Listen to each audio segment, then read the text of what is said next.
I'm calling this special meeting of the Planning Commission in order. May we have a roll call, please? Sure. Chairperson Jim Sawtelle, Vice Chairperson Robert Romarts. Here. Commissioner Phyllis Harden here. Bob McCool. Here. Jerry Malia. Here. Jason Reese. Here. Lisa Ritchie. Here. Anthony Stewart. Here. Steve Whitty. Here. Planner Stephen Williams. Here. By way of how we're going to proceed, there's more people here than we thought we were going to get. So there's obviously some reason for that. We have two primary topics. One has to do with signage, which is going to be the first one. And then the other one has to do with the outreach that we just completed the first step on with regard to Northwest Superior. So what I'd like to do is for you to do your comments in the same order, as opposed to a jumble in front and then have to sit there for a while and squirm in your seat when you hear something, or you thought about something you should have said and you didn't, that sort of stuff. So we'll proceed with the first item first, and that would be the signage. Mr. Jenks, did you want to start, or Mr. Williams, did you want to start? Mr. Jenks will probably discuss most of it, but I'll tee it up, I guess, as we're here to discuss two different options for signage for the downtown Superior, and both signs are located at the intersection of McCaslin and Main Street in the southeast corner. So option one is kind of illustrated here. It's a taller sign, kind of, and I'll let Bill explain it, but it's based off of an old mine shaft architecture. And then option two is a lower profile sign in the same location. So I'll turn it over to Bill, and I'm here to answer any questions you guys have from a planning perspective. Is there a keyboard up here, or should I steal yours? Oh, the keyboard or the mouse for both?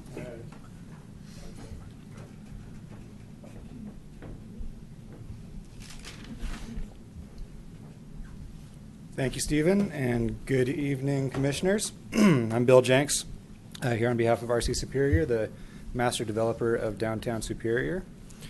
And excited to be here tonight to talk about the design for the monument sign at the main entry to downtown Superior. This is going to be the corner of Main Street and McCaslin. Right at the corner, it'd be the southwest corner of the roundabout on McCaslin. It's nearing 100% completion, finally. And we've spent a lot of time on this sign, come up with a couple of options. The two that you see here are the two that we've ended up with. Option one is the preferred option, and I'll kind of go through why. But the design is really based in contemporary architecture, high quality materials, simple natural colors, clean lines, and a simple lighting scheme. I'll go ahead and switch to a couple other views here. Actually, the best. The idea behind the sign is a majority of it to this point would be 45 feet tall tower element with Corten steel. This is the naturally rusting steel that you see on contemporary architecture and signage, with a highlighted white panel of a composite aluminum material with the Downtown Superior logo cut into that. Downlighting from gooseneck fixtures at the top. A small architectural detail here that harkens back to the original mine shaft architecture. And then space for tenant signage both on the tower for anchor tenants like a possible cinema, grocery store, those kind of tenants. And then secondary, smaller wall signage for smaller secondary retail tenants in the center.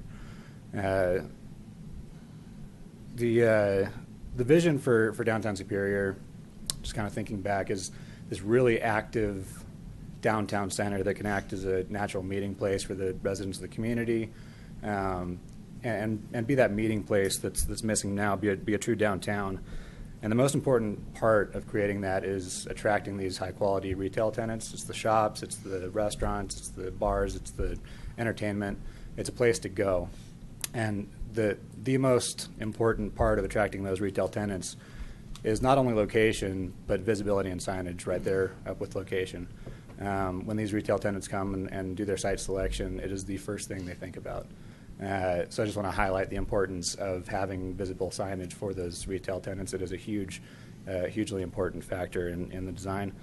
And so the visibility is obviously key to this. The preferred option takes advantage of height with the tower element, which makes it visible from a little bit further away on northbound and southbound McCaslin. As a study, you can see the light pole here. That's actually modeled just about to scale. When you leave tonight, just for reference, you can walk out the door, look at that light post on the southwest corner of the roundabout.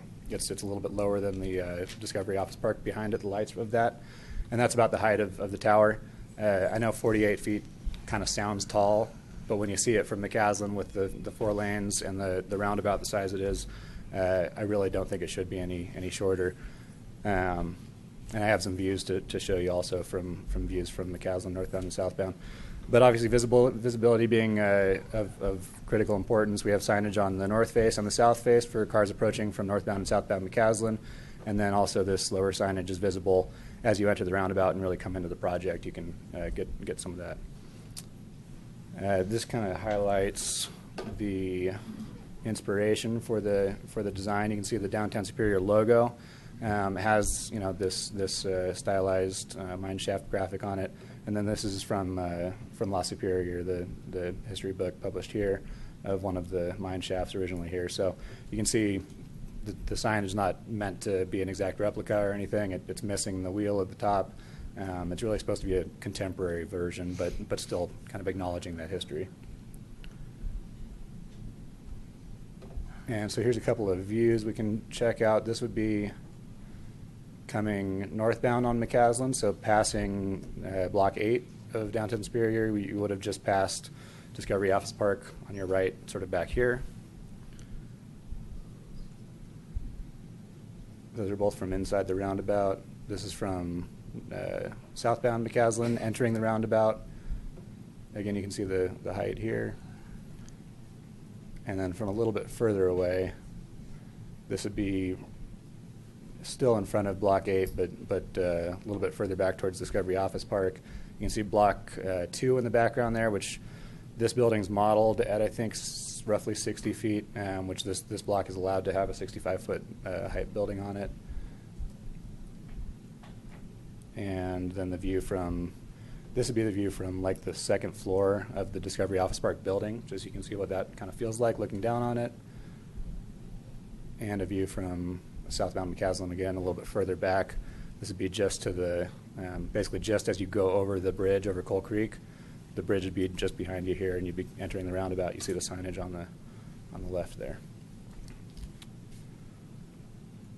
And just a site plan to show you where that's located. This is the roundabout. This is the sidewalk that wraps the roundabout, and then the signage would be just behind that, partially in the public right-of-way and partially on the private Block 8. And that's really the location. It's good. From a traffic and pedestrian safety standpoint, it's far enough back, but still visible enough. And it also works with all of these underground utilities. You can see the fiber lines and all the underground utilities running through here is why it's located right where it is. So with that, I'm happy to answer any questions you have. I have a few questions. Sure. First of all, I appreciate the thoughtful design. I really like, from a design perspective, both designs. I think visually they're nice. The quality of materials is great. I like the branding associated with it. I'm curious what type of signage, I guess in my mind, I always envisioned kind of your primary signage maybe more at Marshall and McCaslin. It's more of a commercial corridor, closer to 36. You could get visibility from 36 there, maybe as opposed to this location. The height on this one concerns me for this location, I think, potentially for light impacts into, I don't know, I'm probably overthinking that, but maybe into original Superior. But what are your thoughts for signage at Marshall and McCaslin, or why is this corner selected? So this is the corner of Main Street and McCaslin. Main Street is going to be the commercial core of Downtown Superior. The corner at Marshall is really the corner of a 20-acre park. So I do envision some secondary monument signage there, but it's probably the lower branded thing, like a 10-foot tall wall that kind of corners, anchors the corner of the park. And the hotels will be behind that, so the hotels have their own signage. But really the entrance to downtown Superior is going to be Main Street here at this roundabout. So I do see this as the primary monument. We will have, part of the reason that we're doing just this sign alone is that we'd like to get it under construction and built by April to line up with a potential grand opening event, so we can have signage and be branded and have that all ready to go. We will, over the next couple of months, be working on a more comprehensive sign program that designs the signage for the entire site, including that corner at Marshall, and possibly a taller tower along 36 to have some freeway visibility, because that also is really important for the retailers.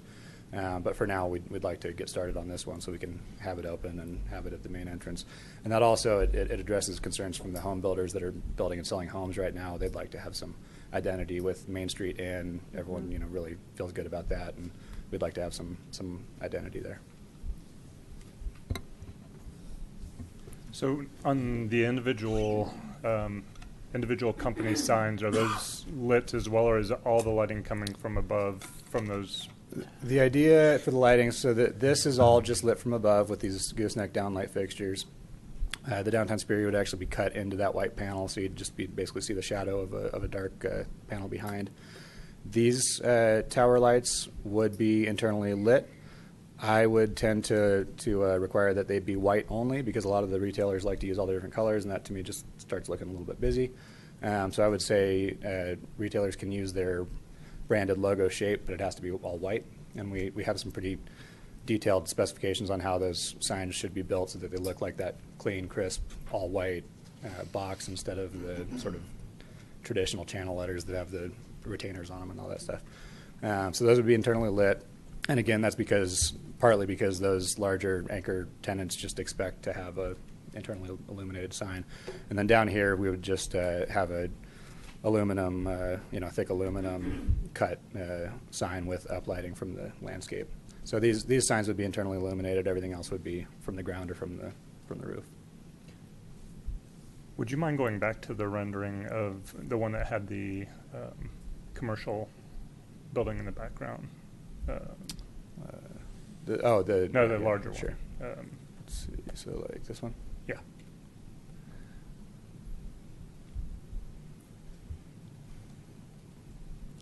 This is the. I'm just trying to realize, Yeah, there's two of those. There's that one, and then there's also those are this one from further away. Yeah, that one. Yeah. Just trying to understand the height relationship to buildings that may be in the direct surrounding of that. And this block is actually also entitled for up to a 65-foot tall building. The buildings I'm showing here are obviously not part of the approval or anything. They're just shown for context. So there's a possibility that a 65-foot tall office building could be here behind the sign and would be roughly right there at the corner of the building. And this is showing a single-story retail user instead, just as an option. I think a 65-foot building really brings down the scale of that sign as well.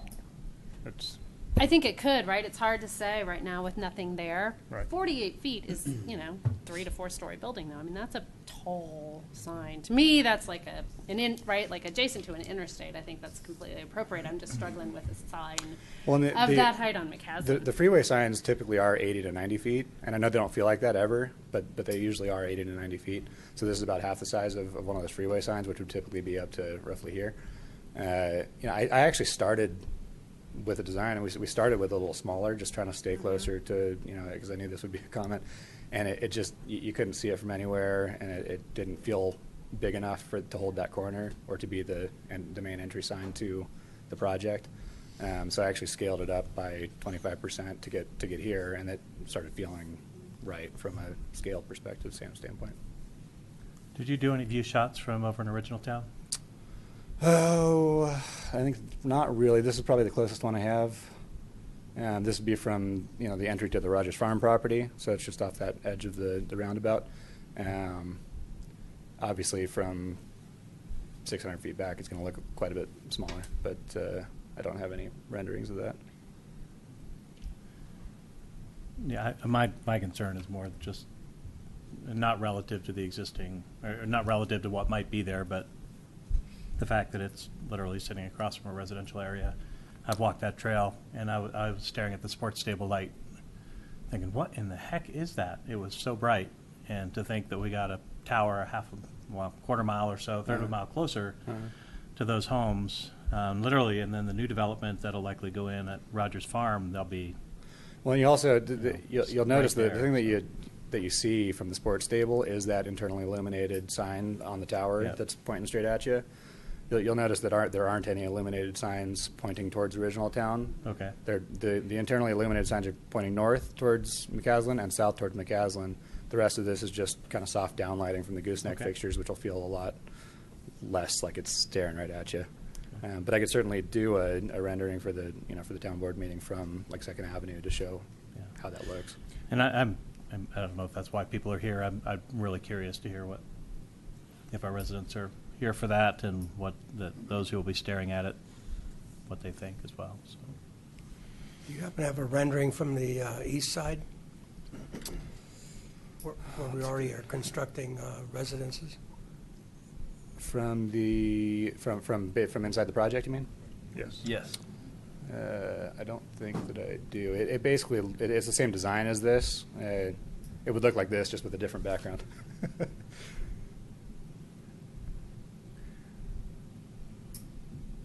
Yeah, I don't.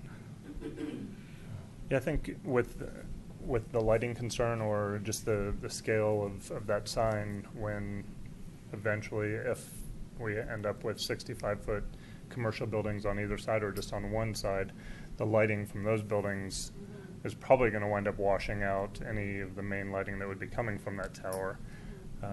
If that's what goes there. If that's right. There's a If National that's what Grocer happens. sitting right next to it, too, and there's this Yeah. 4-story, 5-story building sitting next to it, and Mhm. maybe that's what goes there, maybe it isn't. Right. But, yeah,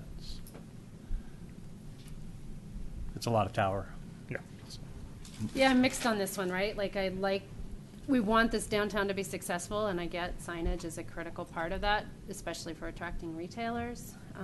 I really like the other design, though, the downtown with the Corten steel, like just the letters. I think that's a really cool design.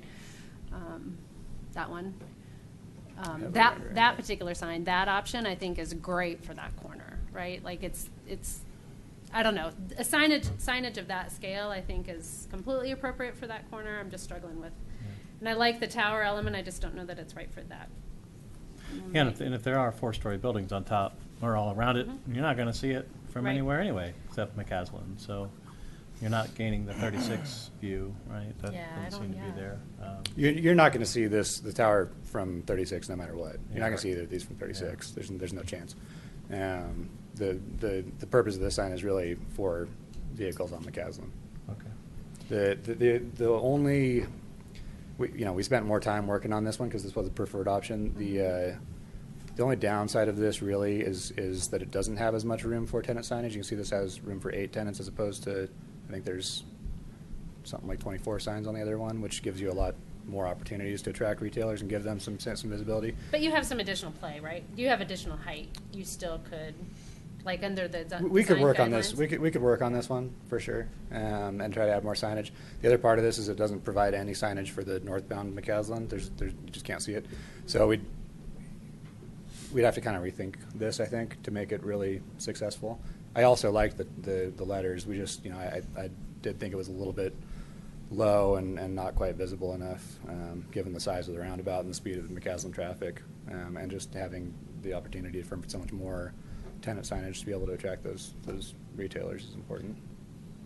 Is that the only rendering that you have for the lower one, or could we look at the? I have 3. Okay. There's so this is from northbound McCaslin. You can see that there's not really any tenant signage visible except for this, which is you wouldn't see until you get right up on it.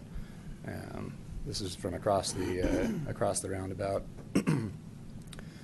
and you can see the roundabout blocks bottom half of that. And then this is actually standing on the middle of the roundabout. No one will ever see it from here. It's just a good view for you. Yeah. Can I ask if staff has discussed if they'll support this, or have you guys made what's staff's opinions on these? I mean, I guess I have personal opinions, but we haven't discussed it as a staff in terms of what our position is. We really wanted to get it in front of planning commission and town board and see what. I mean, because it isn't. I mean, it's an important monument sign for our downtown, and it's a little bit outside the bounds of what was originally considered. At the same time, and I think it's in both the staff memo and in Bill's application that the tenant signage wasn't really contemplated. And it's hard when you do a PD to try to think of everything that you might need. But it's hard also, I guess, to think about this application and not be concerned about, the stuff we've heard for the marketplace, that there hasn't been enough consideration for signage. And I mean, I like that the parameters that this is attempting to establish in terms of, having some signage from, some kind of primary tenant signs on the main tower, and then some secondary tenant signs, and then that's what that is. That's kind of the limit, and you also control the type of signs. Rather than having a bunch of different individual tenants asking for individual signs, this is controlled. So there are certainly some pluses to it. The height is, kind of a question, and I think everyone's knee-jerk reaction to 48 feet is that it might be too tall. But then when you start looking at the actual individual signs and the sign bands that they're trying to accomplish, it starts kind of telling the story a little bit more. And just for reference, those individual signs are 25 square feet in size or 22 square feet in size. They're very comparable to what you see across the street on the buildings for Starbucks and for T-Mobile and for Firehouse Subs. Those were all limited to either 21 or 22 feet. Yeah, these are 22 feet, so they're 2 foot tall by 11 foot wide. Right, and those aren't large signs by any stretch. So, and we've actually, every time somebody comes in all three of those tenants that came in asked for more signage and I told them no. So, but and those are individual tenants, so this is a little bit different scale. So, How is the order of the signage determined? So this will probably be managed and maintained by the Metropolitan District, and they'll maintain leases with the tenants for signage. So tenants typically, as we're leasing or as the developer of the retail space is leasing spaces, those tenants, like a cinema, will come and say, okay, I'll come, but only if I got top billing. And if you have top billing, then you give it to them because you want them to come. And that is typically how it ends up working. So the most important anchors like the cinema or a grocery store or the uses that draw the most people and are hardest to get from a development standpoint typically get the top spaces. And the smaller retail tenants, fitness users, that kind of thing, restaurants will likely get the bottom or the secondary tenant signage. Stephen, what controls do we have to, I guess, control the lighting on the signs? Hang on. The bigger question is the future of that sign. I've watched the signage regulations in the marketplace change in the 20 years that I've been here, and then all of a sudden, there are lighted signs that were facing Old Town that none of us intended to have that happen, and something happened, and we weren't paying attention, or somebody wasn't paying attention, and next thing you know, the strip where Panera and Mattress King and all were lighted signs, and it just got missed. But it was an amendment to a PD at some point because lighted sign. In fact, to start, lighted signs weren't even permitted. So, do we have a mechanism to manage something like that going forward? I mean, the next thing I know, that you're going to have lighted signs facing to the west, and somebody wasn't paying attention. And next thing you know, somebody's going, "Why in the hell is there lighted signs facing Original Town now?" Right? So that's a good question. I'll answer the first one first, and then I'll try to tackle the second one. The first one is, in terms of what we can control whatever parameters we want to establish here. So if the concern is lighting, from the residents to the south, we can, or if the concern is just lighting in general, we could set a time limit for the light to be turned off. So typically, the one kind of unusual user out there is the sports stable. It's open till like 2 or 3 in the morning, and it's closed for a very short amount of time before they reopen, like at 6 or 5 o'clock in the morning. So our traditional, you turn your lights off half an hour or your sign off half an hour after closing and turn it on half an hour before doesn't serve a purpose for that user. So you have to think about that context as well. But you could limit the signs facing to the south. You could limit, all of the lighting if you wanted to. But I think to Bill's point, the downtown Superior light is going to have less of an impact than the actual lit individual So signs. the lit signs. Yeah, the but I brightness mean, of those. we could always revisit it too. Like we could do a trial and see whether or not they're, and we, for this one, we probably want to have a light study, like a photometric study as well, just to see, that light, those gooseneck lights are only illuminating the actual sign and not, falling down off property lines or affecting the roadway or anything like that. But you can change that by changing the output of the bulb, or all those things can be adjusted. But you can put whatever parameters on. Moving forward to control that in the future, that's a little bit harder of a question, and I really don't know how the original marketplace signage was approved or what's really happened over time. My understanding is that the regulations were fairly strict to begin with, and I do know for sure that there are still restrictions on lighting facing Sycamore Street, as well as I think facing 76th Street residents. And so the fact that there is a lighted sign that was either put in, permitted or not, I don't know.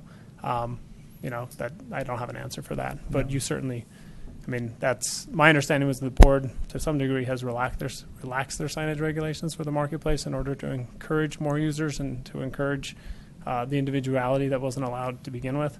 And then I think lighting probably just came as an effective, like a lot of those, and we've heard through this Northwest area study that a lot of the people don't feel like they're, they have good visibility. So I think that was probably an allowance that was given over time, either by staff or through the direction of the board. But I wasn't here for that, so. Okay. So I'd like to take us back a little bit and kind of review the purpose of this presentation and to offer some comment. And particularly since I think that that's what this is for, I don't think that we're being asked to move on this tonight. So just for the purposes of comment, I'd like to say that I particularly like the tower. I like the design of that. I think it's clean, it's attractive, it's appealing. However, like my other commissioners, I am struck with by the fact that we're being asked to approve a variance that basically doubles the height of our current signage maximums and regulations that we have in place. And at this point, I'm not very comfortable with that, and really haven't heard much of a compelling argument as to why we should make this variance for this. I, like the others, understand that that we need to have that monument signage there, and that the tenants would like their names big, and that it's it's a marker for our downtown. But there are a couple of things that are coming up that I'm just not certain about or very comfortable with. And it's not just the variance for height that's being asked for. We're also being asked to make a variance on the setback for that too. And even though it doesn't seem significant, it's outside of the parameters of what we've approved in the past, and it causes us kind of to change our code for that particular signage. So that's the other thing, and I just wanted to make sure that we didn't get too far away from what our role is as commissioners in terms of approving code, approving these variances and things like that, by looking at the attractiveness of this sign and how much we'd like to have it, and would like to have further discussion on that. And if we had a successive meeting, hypothetically. So generally, I think we get an application for these types of development plans, and then we look at the development plans. We get a staff perspective, and then we're presented something that we have to make a motion on. And if we are expected to make an motion on, what we're currently seeing or what I'm currently seeing in front of myself, I don't think that I can clearly do that based on the codes and the tools that we have in front of us. So Agreed. my understanding is this is more like what the town board does for a concept plan. Is that more equivalent to kind of what we're doing tonight? So, all good points again.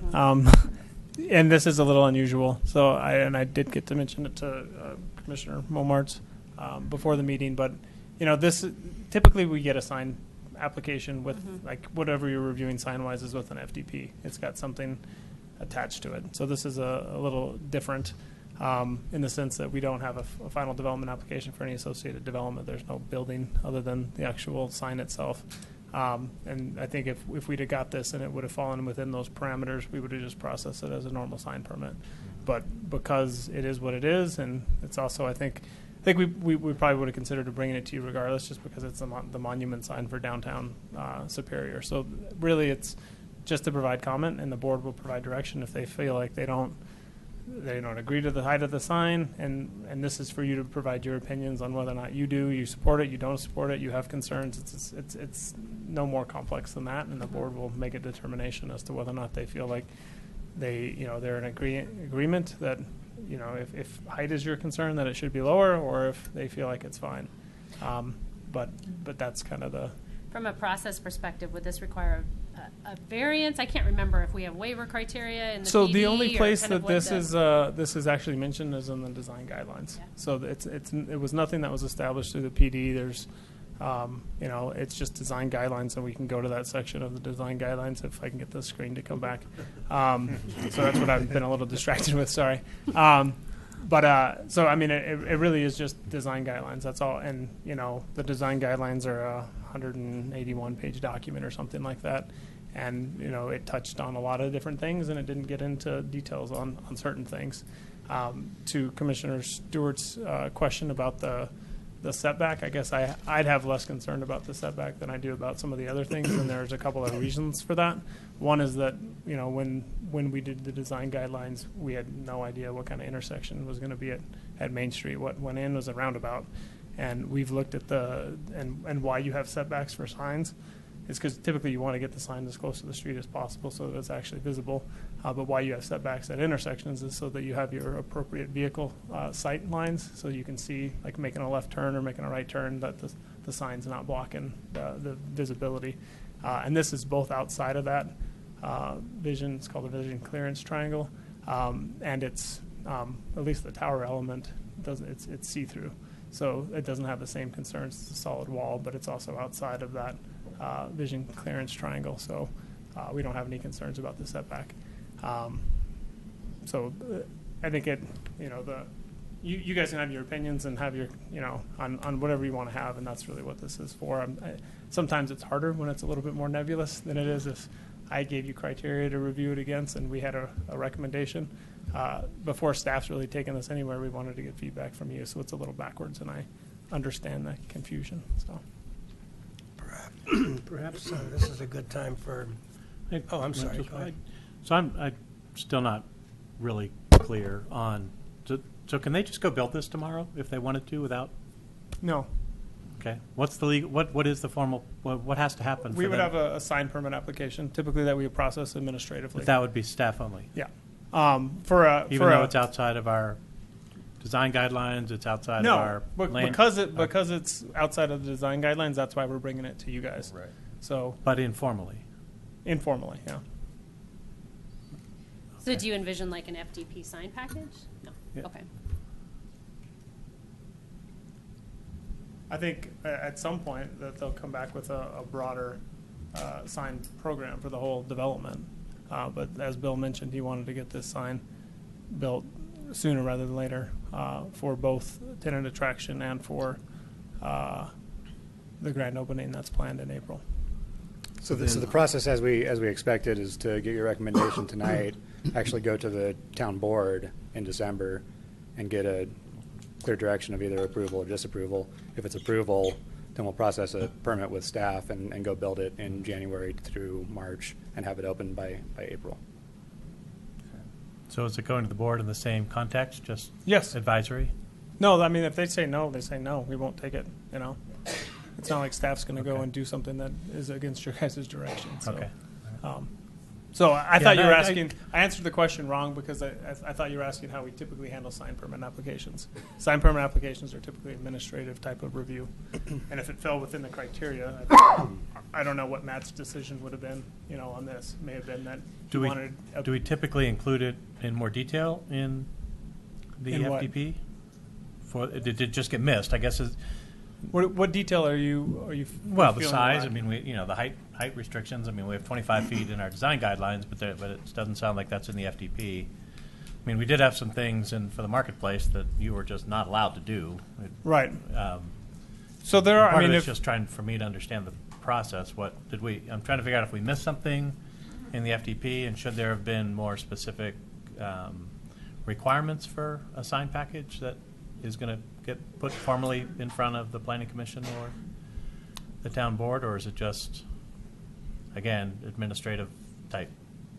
there are. all handled administratively. No, typically we're going to get, I mean, so for a monument sign, it's going to be a little different. They have parameters, and as I said, if this was going to work, I could kind of walk you through the design guidelines and show you what it actually covers. I can read it to you. I have it in front of me. That's all right. I'm but more the- interested in the process than. But the process would be, typically, as I mentioned, an FDP for a sign would go on a building, and we would have an application for a sign would go on a building, and so that would have an associated FDP, and so you've seen the FDP for the medical office building, you've seen the FDP for the hotel. They both have their, and they even have their monument signage. The Ethan Allen application we just looked at had. So Right. typically we get a final development plan for development. We don't subject a sign application to a final development plan on its own to look at it like from the other end of the spectrum. But this is different. This is the town center. And there is no downtown Superior. final development plan for this area yet, which is why there's no FDP for this that this would for have this been on. particular acreage. Right. Right. Yeah. Typically, it's technically on Block 8. So, I mean, Hmm. we don't have a development plan application for Block 8, and right now it's kind of hugging the right of way and Block 8. It's kind of in no man's land. Okay. So it's a little unusual. So. Okay. So I would like to reiterate, though, that, Mr. Jinks, I would recommend when you come back to the board that there is something that is compelling to allow for signage of this Well, size. I'll tell you that a 25-foot tall sign, 10 feet tall back, has the potential to kill the project. Really, I mean, it's that serious. There will be retailers that will say, "I don't have any visibility from McCaslin. There's 30,000 cars a day on McCaslin. I'm not coming. I don't have any signage." And I'll hear that a lot if we don't do something that's taller and more visible. So the design guidelines, like Stephen mentioned, was a long document. I think it was likely an oversight, just saying they said, oh yeah, 25 feet, 10-foot setback, whatever, and they weren't thinking about retail development at all. They were thinking about maybe a residential, little residential corner sign, but that just it won't cut it for what we're talking about here. So and I understand that it is a variance from the design guidelines, but it's an important one, and it's again the regulations that we're asking for a variance for are not city regulations. They're not overarching local code regulations. It's something that was mentioned in one bullet in the back of the design guidelines for this project and should have been different. So maybe I would suggest to maybe provide actual examples when you go before the board of signs that are that tall. I would suggest do a mock-up in that location, but that's probably a bit challenging. We could.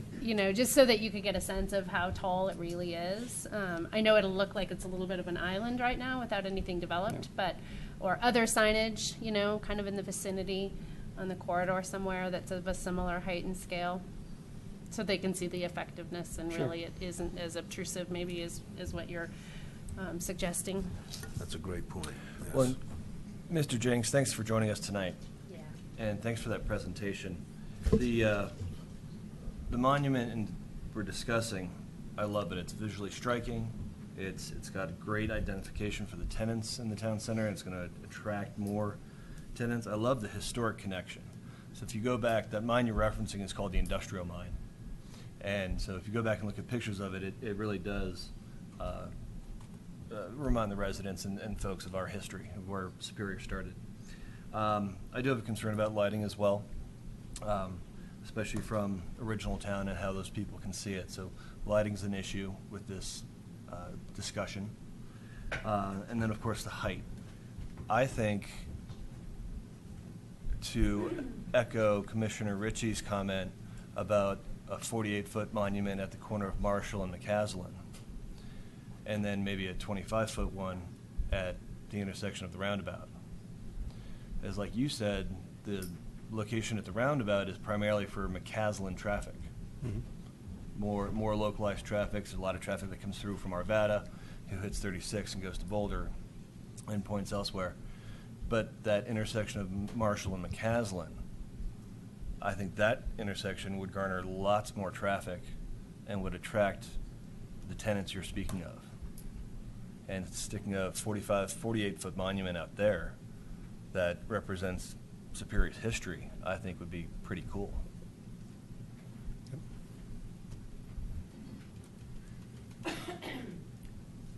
This might be a good time, since we promised those in the audience that had some comments or some thoughts, that they could voice them now. For those of you that might, this is the time, if you would be so kind as to take the dais over there and say who you are and where you live, and you can voice your comments on this.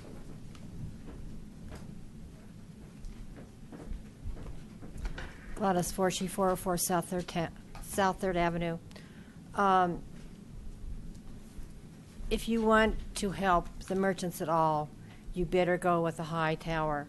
2 towers at the 2 locations that you mentioned would be superb, but you better get the tower within the shopping center. And the more you give them, the happier they're going to be. And we all know that it's not good to be in business in this town because it's tough. The design, I think, is awesome. It's great that they have taken that into consideration of that. One thing that you need to add somewhere along, whether it's beside this tower or somewhere, you need a flagpole, man. Flagpole.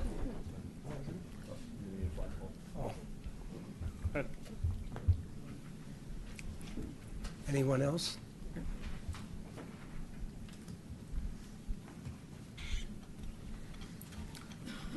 Debbie Yates, 115 6th Avenue. Jane Brill, 212 6th Avenue. I'm just going to pass these out.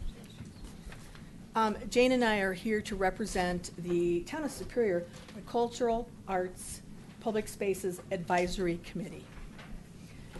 Jane is in the process actually of handing out to you kind of a visual illustration of something we're all familiar with, and that is the blue bear next to the Denver Convention Center, which, interestingly enough, is like 35 feet high. So what we've done is given you a visual comparison on that corner where the monument signage would be compared to the bear in front of the Denver Convention Center. And I'd like to read a statement from our advisory committee. It has been brought to the attention of the Cultural, Art, and Public Spaces Advisory Committee that Ranch Capital is proposing advertising sign work for downtown Superior at the corner of McCaslin and Main Street. The CAPS committee feels the proposed signage, option number 1, which is the great big tower, is colossal in scale and would detract from the sophistication, creativity, and quality this community wants to portray. This is our downtown area, not a shopping mall. Therefore, the signage should reflect the purpose of the downtown and have a strong aesthetic and classic appeal. In addition, we believe that the size and scope of a 48-foot mine shaft advertising tower will dwarf the public art signature sculpture that is being commissioned for the McCaslin Roundabout. The signature public art piece in the roundabout on McCaslin will potentially be no larger than 35 feet tall. This sculpture will define the entrance to our town and other structures and should not detract from the visual gateway. We also feel that option number 2, the proposed 108-foot horizontal sign, does not fit in with the desired vision of the downtown development and lacks creativity. We appreciate and understand the desire to publicize the businesses of downtown Superior, attract visitors, and incorporate the downtown Superior Mining logo. Our committee would welcome working with Ranch Capital to develop downtown Superior signage that will be in keeping with the vision of the area and fully complement the commissioned artwork going in the roundabout. The Cultural, Art, and Public Spaces Advisory Committee unanimously voted against either signage option being proposed by Ranch Capital for downtown Superior. We encourage the Planning Commission and the Town Board to do the same.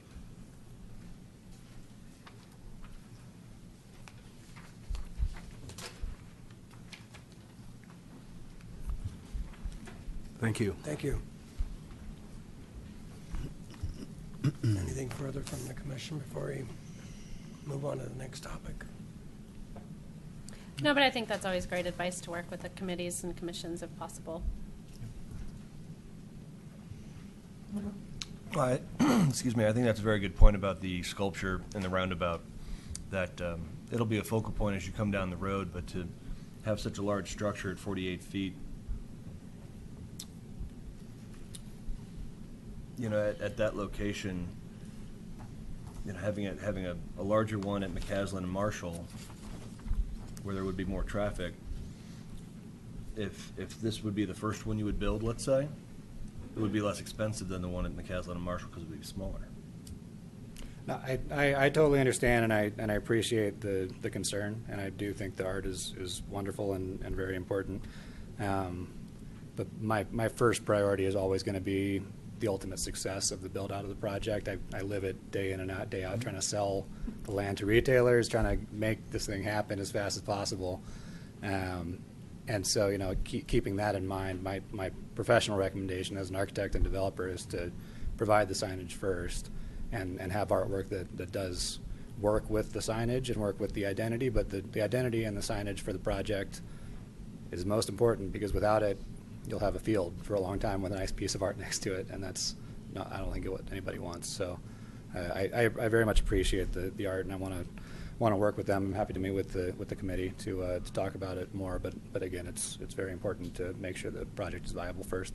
How critical is the April having this ready? Because it seems like you're trying to get this done for the April deadline. And what's the reason for having it done other than the grand opening? How critical is this to not be able to wait and maybe incorporate into the master signage plan and all of that? Why the April deadline? Well, it's really for that grand opening and for public relations to tie into everything else. It's an opportunity to get some attention in the newspapers, some press. Without tying those together, it's going to be harder to get that kind of visibility. And also, for every month that we delay, it's just another month that a retailer didn't sign a deal and didn't move to the project. So the sooner we have the signage up, the sooner retailers will start lining up to be part of the project. But aren't they going to line up? If we wait until February to pass it, we're not going to have it built anyways. Aren't you going to? It's once we pass the signage, you can start selling that to the retailers, right? That they're going to have this. Yeah, not so much. You would think so, and I always wish you could, because I have all these beautiful renderings of downtown and how great it is. People don't believe it until it really happens, typically, and that's just the way it is. Whether you're leasing an office building or giving a tenant a sign, you say, "I'm going to have this great sign here," and they say, "Okay, sounds great. We'll see." So it's really going to be when we build it. And the one thing that sticks out to me is, if this is, I listened to what you said tonight, and again, I like everything. I'm in agreement that I don't like it in that location. I'd like it down further. But the one thing that's striking to me is that this seems like this is the most important thing to you for selling this almost, and we've missed it in the guidelines. And so I don't know how we did that, or who, but it seems like if this is important as you say it is, and again, you're the expert in it, it just seems like, how did we miss this? Part of the problem was the guidelines weren't written by a retail developer or retail expert, and I know it's not an excuse, because I represent RC Superior, but I was not here when the guidelines were written. There was a gentleman before me who really specializes in community development, so it's more residential focused. He would be used to doing a 10-foot tall sign 10 feet back from the road, like you see on all the residential subdivisions around here. That's not a retail standard, and so, if I would have looked at that as a retail developer, I would have, of course, pointed it out when that was written, but I wasn't here. So, I I mean, are you open to looking at some other ideas? Sure. I mean, I'm I'd prefer not to, sorry, but I'm sorry, open to it. I mean, 48, it seemed like you could, at 48 feet in that spot, I'm really struggling. I mean, just looking at other developments, and that's just a huge, it's just a monster of a sign. Seems like there's room to come down and still provide great signage for I retailers think, I in mean, there, I'd be willing to take 3 or 4 feet off of it if that's what it takes I'm to get it thinking more approved. like 10 or 15, but 15 is you too know, much. it's- 15, you end up, I don't know the pointer anymore. 15, you end up at the top of the sign here, and your tennis sign is down here, and it's like this bat squat thing. And the proportions are very important to why you I like would it. suggest that you adjust the proportions, and even, I mean, I'd even be more in favor of multiple But if you sign make, structures. if you just to adjust handle it, the but- proportions, then you end up with 10 tennis signage that's only 6 feet wide, and that's not big enough. Hmm. I've tried really hard to come up with the right size here, and I do think that this is the right size. I'm just struggling with a sign that big. I really like the idea that that we talked about of getting examples of seeing other places that have a sign this big. Yeah. That in context, because I'm having trouble also looking at it and saying it's huge.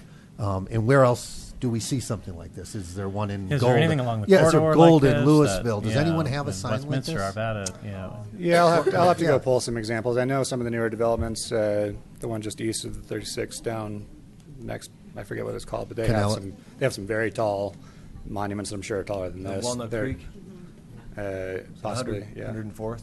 Yeah, Church yeah, Ranch? yeah, Walnut Creek. So they have the those pillars I'm talking about are definitely taller than 48 feet. Right. That's on the highway though. That's on 36. Yeah, well, along as you're coming in off of like Dillon and over there too. I know there's monuments. I'm not sure how tall they are. There's monuments obviously at Arista that I can go measure.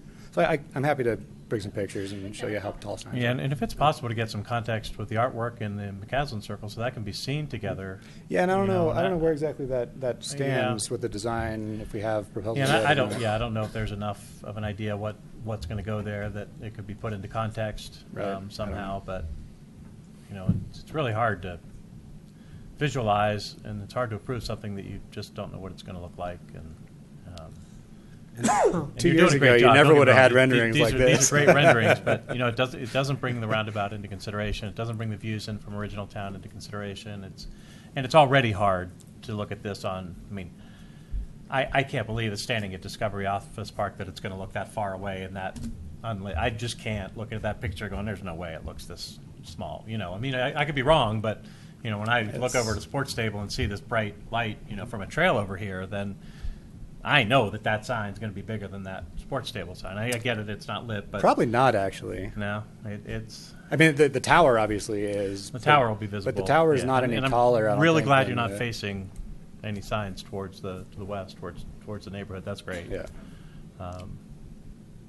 Given Yeah. where this piece of art is going to go, how far apart is that going to be from the sign as you're presently Do wanting you to have put to? it? Where do I have it?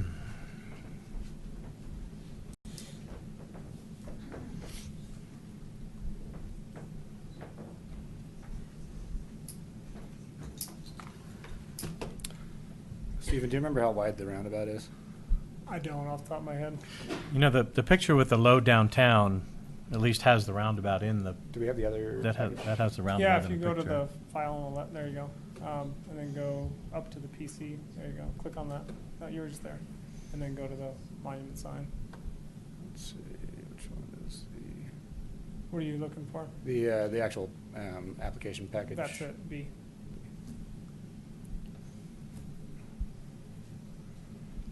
So it's a little right in here.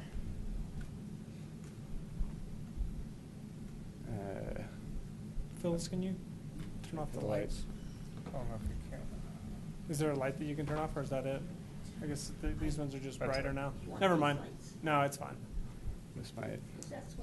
I, So these renderings are a little dark. No, You I can think see it's you can okay. see in this one, just barely here. So I think the roundabout width has got to be 120 feet or something like that total. So it's probably The sign is probably about 100 feet from the middle of the roundabout, something right around there. You can see the center of the roundabout here. This is actually just modeled with some trees, which was the original landscaping plan for the roundabout.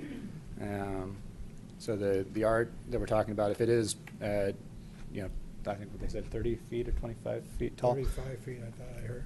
35? So that would be roughly, I would guess, right about here. And again, this is headed northbound on McCaslin. I think I have another view from southbound. And this really is from the model is pretty accurate. This is from the second floor of the Discovery Office Park building with the sign there. And then here's, it's not really good. This sort of shows it heading into the roundabout. You'd have art here in the middle of the roundabout with the sign over here. Or here, actually, yeah, this one's too dark, it's a problem. But you get the middle of the roundabout is right about here. You can see the art would be roughly there.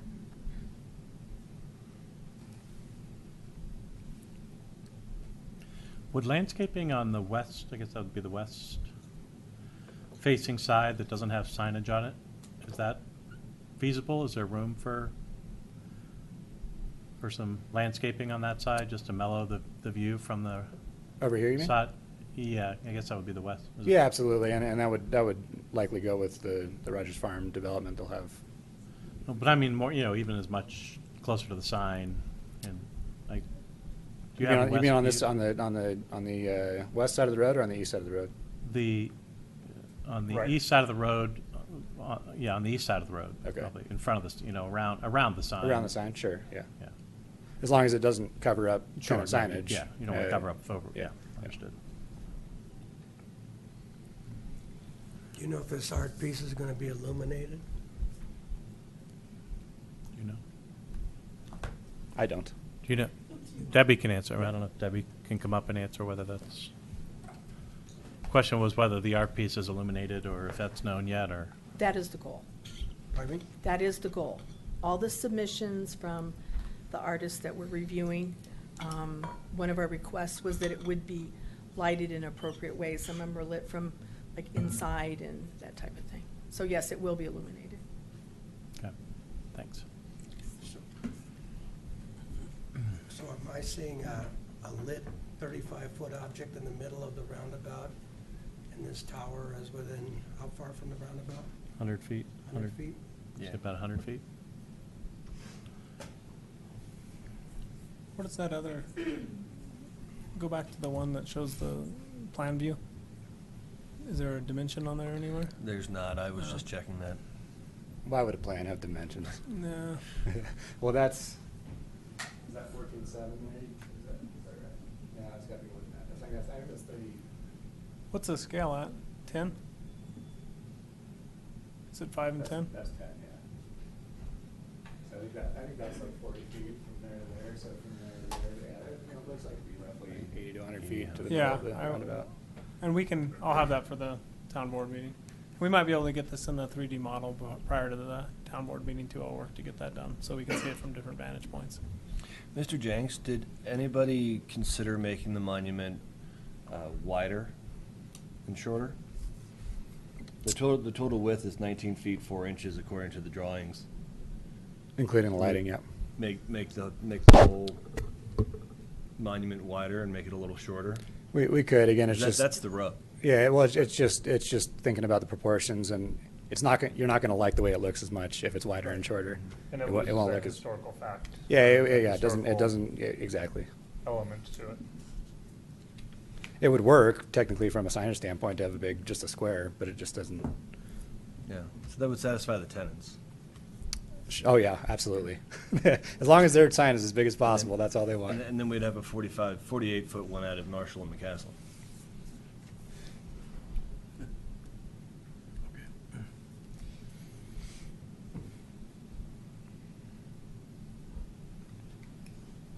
I feel like we have a lot on the agenda tonight and some folks here to Sure talk about do. the area plan, so I don't know unless you all disagree, maybe we. I think we should. defer continuing with this one. Do you know when our next meeting is? Has that been established? Well, it's going to the town board. Yeah, it's Oh, goes to the okay. board. Straight to the Yeah, board. I don't think it comes back to us. So we just summarize our comments and our thoughts, is that? Yep. Okay, Yep. that sounds good. So we don't have any action to take. Okay. Thank you so much for your Thanks. time. Thank you. Obviously, happy And to help with anything Mr. else. Jinks, before you step away, do you Yep. feel like you got enough comments and feedback regarding this?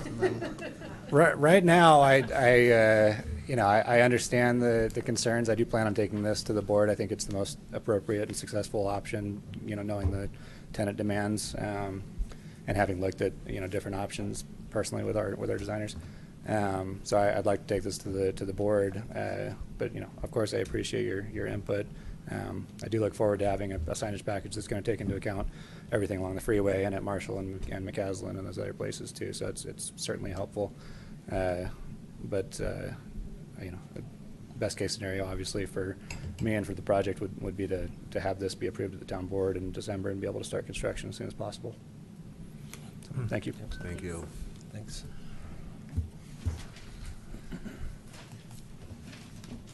Next thing on our agenda is to summarize what occurred in terms of the. I'm sorry. I thought I was. This is supposed to be on. You can't hear me? You just have to be closer. It is on. How about that? Still nothing? Better? Better. Better? All right, we're going to come to the second part of what our agenda was, which had to do with bringing you up to speed, us up to speed as well, in terms of what results and what conclusions can be made of the outreach program that we had. So in that regard, I'd like to ask Ms. White to step up to the podium. She's with Clarion and, of course, has been orchestrating everything in this regard. Stephen, you need I think we can cut you loose. Thanks, Darcy. to, okay.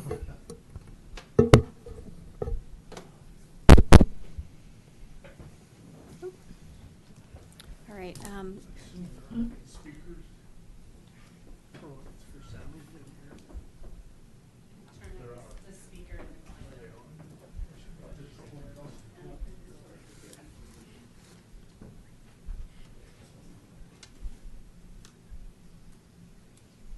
Let me go ahead.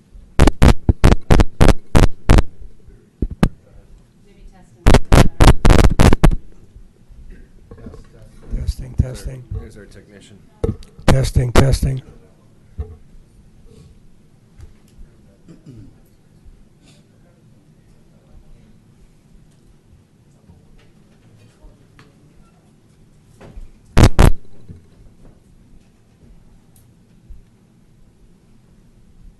All right. Good evening, Mr. Vice Chair, members of the Commission. Darcy White with Clarion Associates. I'm here tonight with Sung Han, my associate, and we have been working with Stephen and town staff on the public outreach process for Northwest Superior. We do have some preliminary recommendations, the results of that feedback to share with you tonight. You all received a packet with kind of a summary of the information. I believe that's also available on the town's website. So a lot of information to digest there. I'm not going to go into a lot of detail on kind of the specifics of that tonight. Just wanted to give you kind of a quick overview of some of our observations and some of the information we summarized there, and hopefully spend most of our time tonight kind of listening to feedback and hearing from you in terms of your thoughts.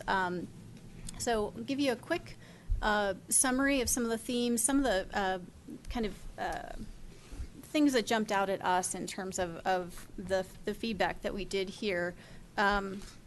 So in terms of overall participation, I think we were very pleased with the level of participation. I think this far exceeded our expectations, frankly, in terms of the level of interest and from the community and the excitement about just wanting to talk about Northwest Superior. So I think based on just other public participation processes that we do for other communities, this is a very successful level of participation in our minds in terms of getting people involved, and we think that's a great show of support from the community in terms of level of interest. We had the two separate community meetings, about 50 people The first night, this room was packed. The second night, we kind of lost track on the sign-up sheet, but it was a full house. So we were estimating about 100 people attended the community meetings. We also did a focus group, lunchtime focus group that was less well attended for some of the local business and property owners, primarily marketplace representatives.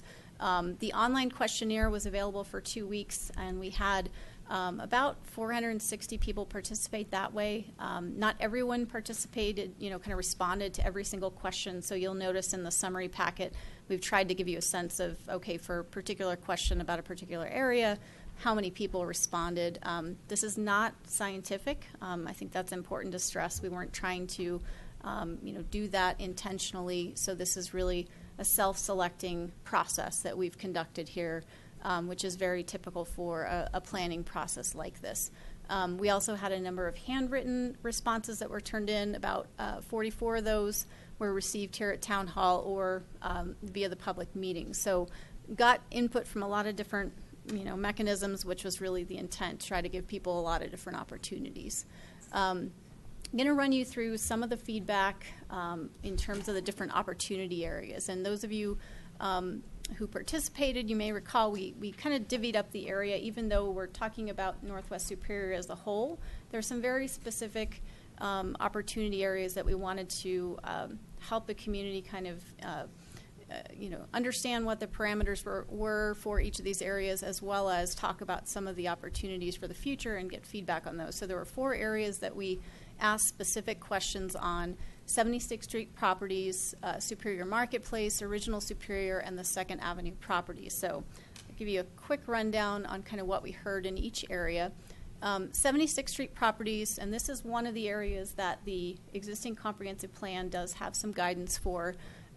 We basically asked folks to respond to the existing guidance in the comprehensive plan for that area.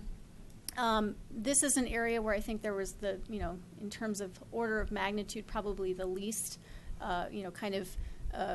activity in terms of overall, kind of maybe the most consensus, if there was consensus in any area. About 53% of respondents were comfortable with the current tools in place. Some of the concerns that were expressed from folks, range from traffic to, wanting to preserve the area as open space. A number of people identified that. But a number of people commented that, housing and some of the community-oriented uses that the current comprehensive plan calls for were probably appropriate. So you can kind of look through the open-ended comments and kind of see the range there. And there's some themes as we went through the different areas, similar comments in different areas. Residential development impacts on schools, for example, traffic concerns were all things that we consistently heard for the different areas. The second area was Superior Marketplace, and we talked about the role of the TAP study, the fact that the comprehensive plan identified this area as having long-term potential once the BRT came online, but really didn't get into a lot of specifics about what that long-term potential might look like. And so a lot of interest in this area. I think as I was re-reviewing everything earlier today, jumped out at me. I think there were about 10 pages of open-ended comments just on this area. A lot of interest and a lot of concern, I would say, about this area. I think there's definitely a concern in the community about and a sense of awareness is my perception of the vacancies and the role that that plays in the viability of this area, how that relates to downtown Superior that we just talked about, and really wanting to make sure that that this area is looked at carefully and looked at in the context of downtown, so that it can be successful for the long term. Definitely some interest on a number of folks noted the mixed use, the transit-oriented development concept that the ULI study explored is something some people really liked, others don't. And I think that this is sort of the theme throughout all of this. Is there's I think we've seen sort of the range of opinions, and what we don't have is kind of a clarity at this point about a preferred direction from the community. That's certainly not what we have at this point. A lot of comments about kind of looking at that overall mix of retail over time and really wanting to emphasize the role of smaller businesses and restaurants as part of that. I think we heard in the later questions too just, that this area really does play an important role in, kind of what people value about this area, access to services and amenities.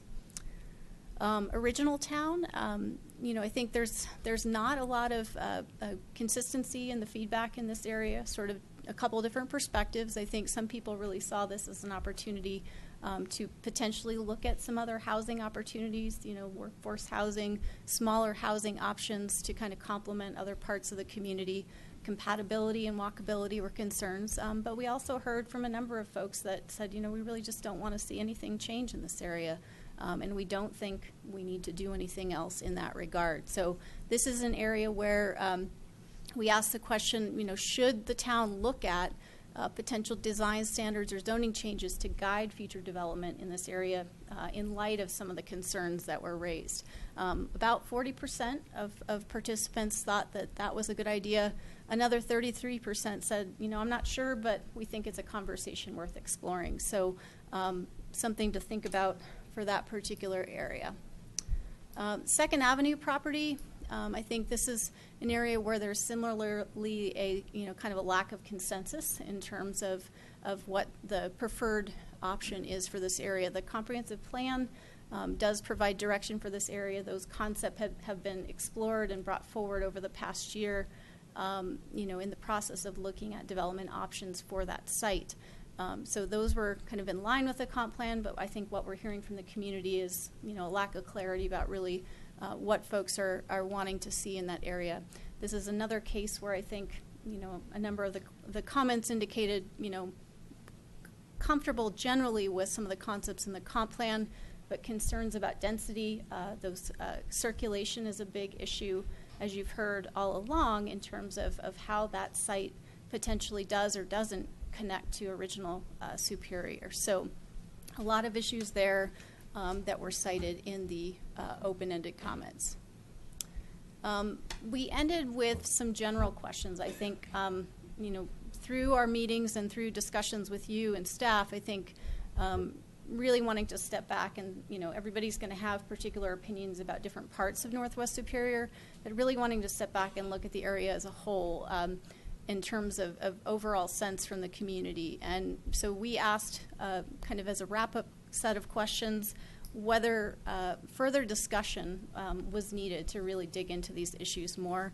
And, I think this was kind of what jumped out at us. 51% said yes. Another 26% said, I think it's something we should explore.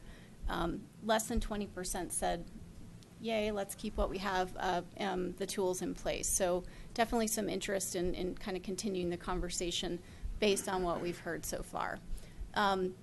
In terms of thinking about the area as a whole, but recognizing that some people are going to be more interested in particular areas than others, we also asked, if you answered yes to that question, if there are particular areas of priority. And I think the marketplace jumps up pretty significantly, at least in terms of the folks who did respond to that question.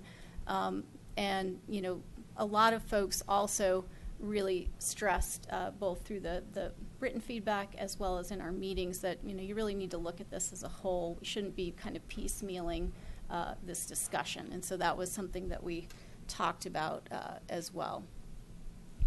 In terms of kind of asking folks what types of other issues and opportunities, we asked, things that you wanted to see stay the same or maybe change. Access to amenities, the small town character, these are all familiar themes from your comprehensive plan and the conversations that you all have on a regular basis. So I think we're hearing that very consistently, that those are things that the community values and wants to protect. Opportunities for change, going back to the marketplace enhancements, wanting to make sure that's successful, connectivity and walkability, code enforcement, maintenance, and just general concerns about the rate of growth and change that the community is experiencing. Things that are missing, mention of workforce housing, community facilities, definitely continued interest in rec center and those types of facilities, as well as just general places to go, some of the similar themes that we've heard in this evening's discussion. So in terms of our kind of takeaways from the process so far, I think As I mentioned when I started, this, I think based on the level of engagement that you're seeing in this issue, we do think that there's reason to think more discussion is needed. There's certainly not a clear direction coming out for any of these areas in terms of what specifically would need to be done or what should be done, or even what the options are. And so I think, but we do think, there's a desire and a need to kind of step back and think about a vision and goals for the area as a whole. There are also some questions about market in terms of with downtown coming online in the spring, what's the timing of the marketplace and what makes the most sense for the town in terms of, kind of the speed with which you might consider changes in the marketplace or not, and kind of really taking into account kind of all those different factors as you consider where to go next in terms of Northwest Superior. We also think that, because there's a real, and you're never going to get, I should stress, 100% consensus in a process like this, but I think what you're looking for is general support from the community on a preferred direction. And that's not where we are now. We have a good range of opinions on a lot of different things, and I think what that means is really needing to kind of dig in and think about what some of those specific options might be, and what steps the community would like to take to move into that preferred direction. So we provided in our summary report some specific recommendations related to what we see as sort of what types of things might you do to really start to answer some of the questions that remain unanswered at this point. And so we've broken it down into a step of potential tasks that you could consider. Not all of those are things that you would have to do, but that, to kind of look at it as a whole, it's a starting point for discussion. And I think tonight my hope would be is to kind of talk through some of those with you. If you have questions on well, why would we need to do this, or are there other things that we should be doing, as a way to kind of explore some of those different options. So basically what we've suggested is that you would take all of this great feedback that we've gotten so far, and do more refinement and more kind of processing on that to try to get to a preliminary vision and goals that really draws from the feedback that you have. I think it's unusual, as I said, to have that much input to kind of build from, and so you want to kind of build on that if you do want to kind of dig into this further. And so there's a lot to work from there. Based on what you've got, take that back out to the community and say, here's where we're seeing some, some general agreement. Here's some different options that you could consider, and just sort of build that over a series of next steps.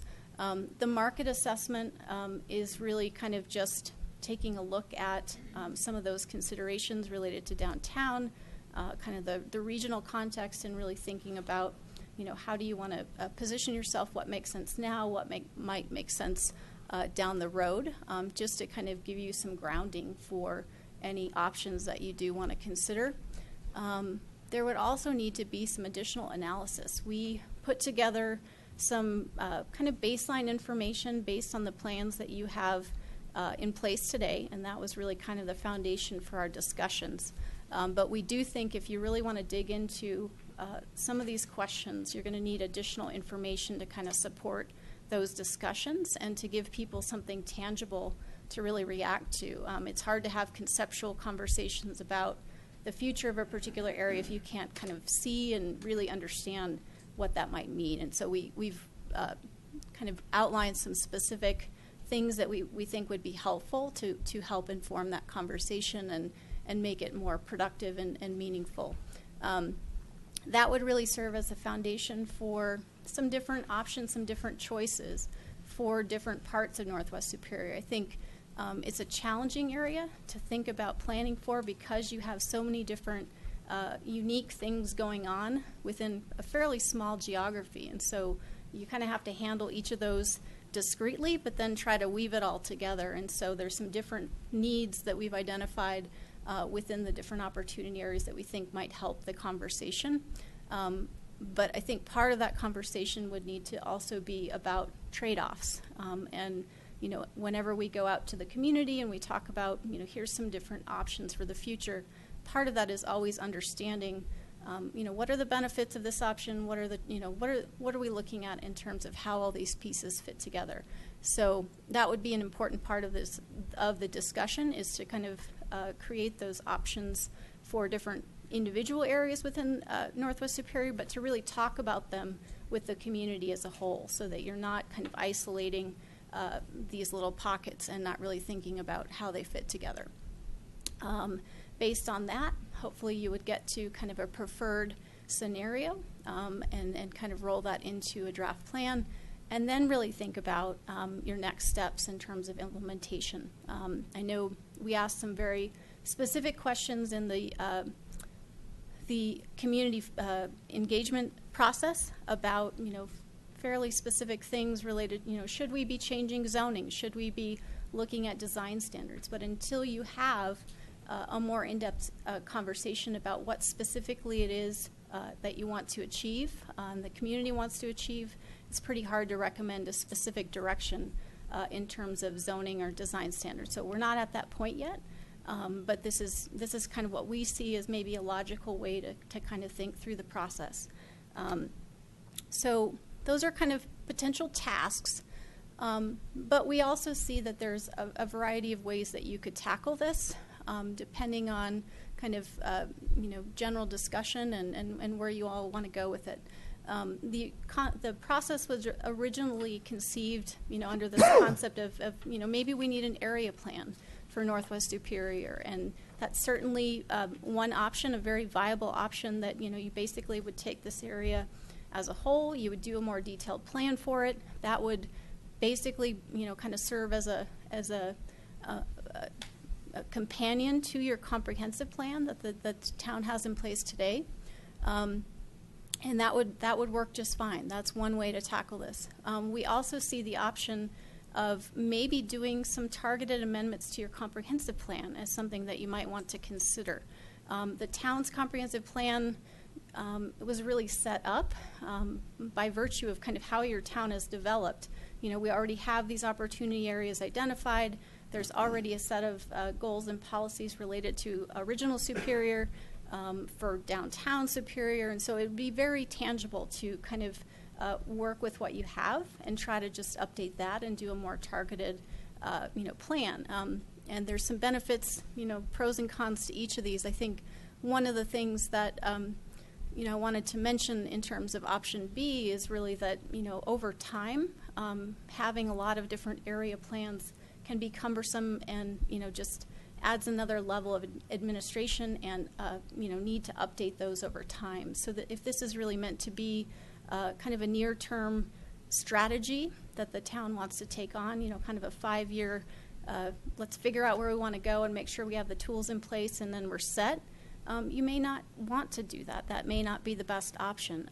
And, you know, I think, you know, having to maintain more than one plan over time is expensive and time-consuming.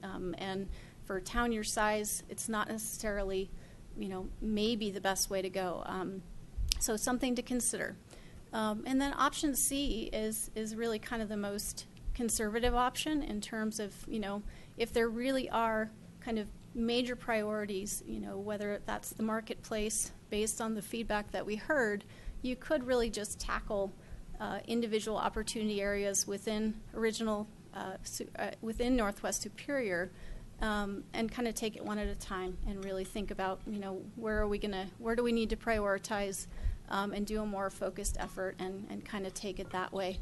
So a lot of different things to think about, different options. I think in terms of kind of the variables between the options, process, I want to stress, is a big part of any of these options. You would need to do additional community engagement for all of these. But I think in terms of the overall timeline, you know, you might, obviously, if you're doing kind of one area versus the whole area, it's going to take a little bit less time to do that. And the level of detail is another consideration. I think, you know, we've talked about different efforts the town has done over time, you know, and you know, there is sort of a a question for you guys about, what's going to be most useful? What do we actually need to really kind of provide the direction for this area without going overboard? You can overplan for areas, and I think, trying to find that sweet spot in terms of we have enough direction that if a project comes in the door, the community is comfortable and you guys are comfortable, the board is comfortable that, we know where the town wants to go and we're able to support projects and we have things in place, and that's kind of the level of comfort that you're looking for. And so, my one caution would be is, you don't need to get down to, in any of these areas, kind of the brick on the building and the window shades and all that good stuff. There's a time and a place for that, but this is probably not it. So those long-term objectives in terms of kind of what you hope to get out of the process, and how quickly you want to do it, level resources, all things to consider. And I'd be happy to kind of chat more about any of these that you have questions on. But I'm going to stop there for right now. So.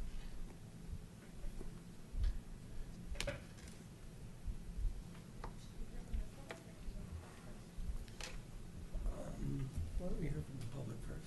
Okay. Do you want to, or do you want to check first? Since they're here, they've been Since they're here, they've been waiting.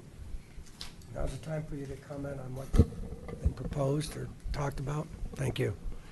Can you hear me now? Isn't there a commercial like that? Can you hear me now? Gladys Forshey, 404 South 3rd Avenue.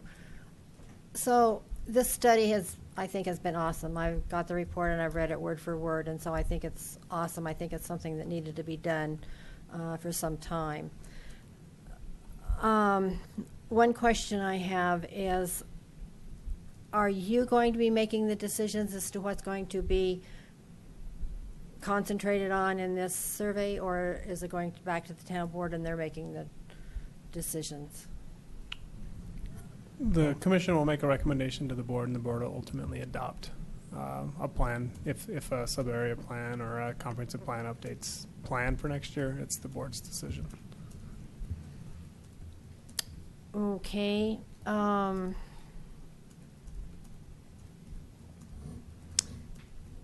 Then that's going to take some time to go through each of these different areas that to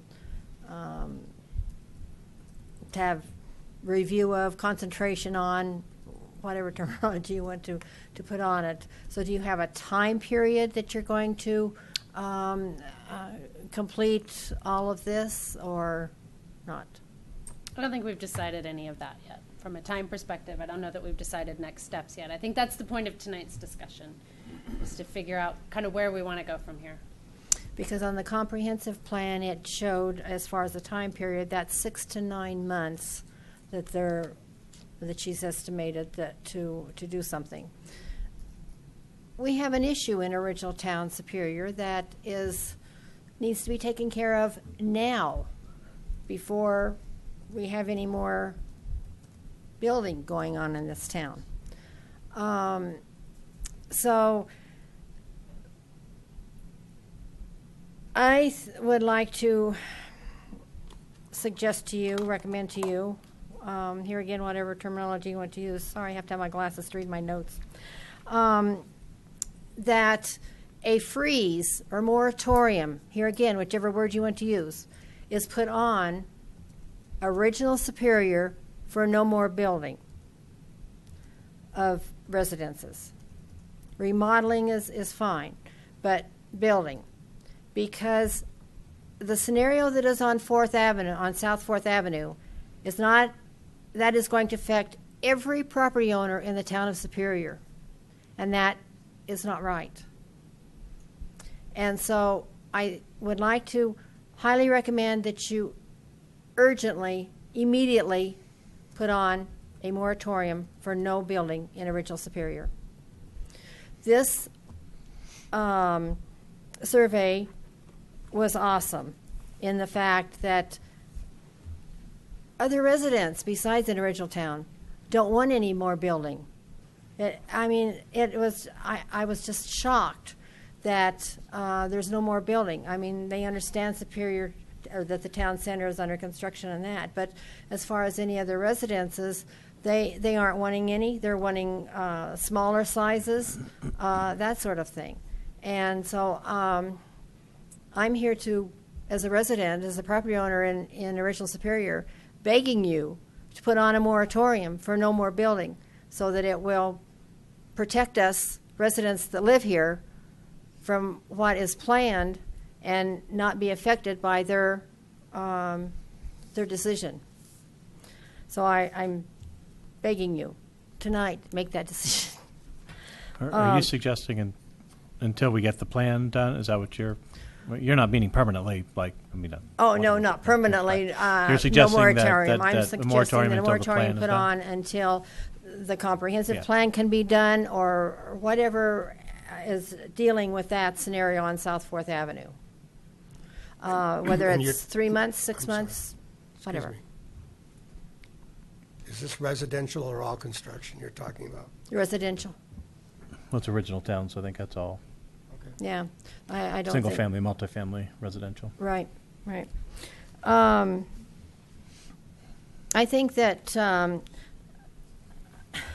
I've over the years I've been amazed that Superior residents have been able to get their 2 cents worth in on major issues in town that a lot of other towns don't allow that. And so I think that, and just like now, thank you for allowing me to get my 2 cents worth in, because I think that is what has made our government the way that it is today, is because of the fact that we have had the citizen input, and over the time period, the town board has listened to what residents have had to say also.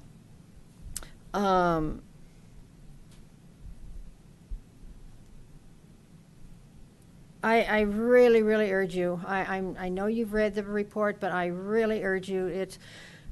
I was amazed at this area here deals with a lot of things, and this area here deals with some of the same things that's in that area. And so I really urge you to really pay a lot of attention to each particular area, because even though it is a repeat on some things, it's still a different angle to the scenario. I was shocked to read it that Original Town had the support that it did from other areas in town, and very pleased. Because in Original Town, we do just leave us alone. Just leave us alone. Don't bother us. We're okay. We've been this way since 1896. So, don't ruffle our feathers too much. Yes, there's some things that need to be followed by code. There needs to be some cleaning up done. I agree with that 100%. But just leave us alone. Bill Jinks has been very good about listening to us in Original Town as to what we wanted done with 2nd Avenue. And we've had meetings with him. And so here again, I urge you that listen to us, what we have in Original Town to say about 2nd Avenue. We aren't really too bad sometimes.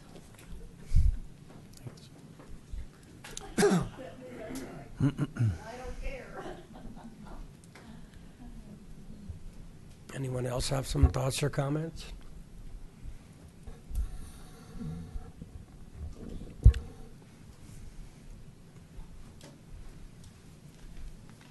Hi, Suzanne Sawyer Ratliff, Source 405 South 3rd Ave. I really very much appreciated this process, and I am always in agreement in some ways with my neighbor Gladys, and in other edges I see things the same and differently.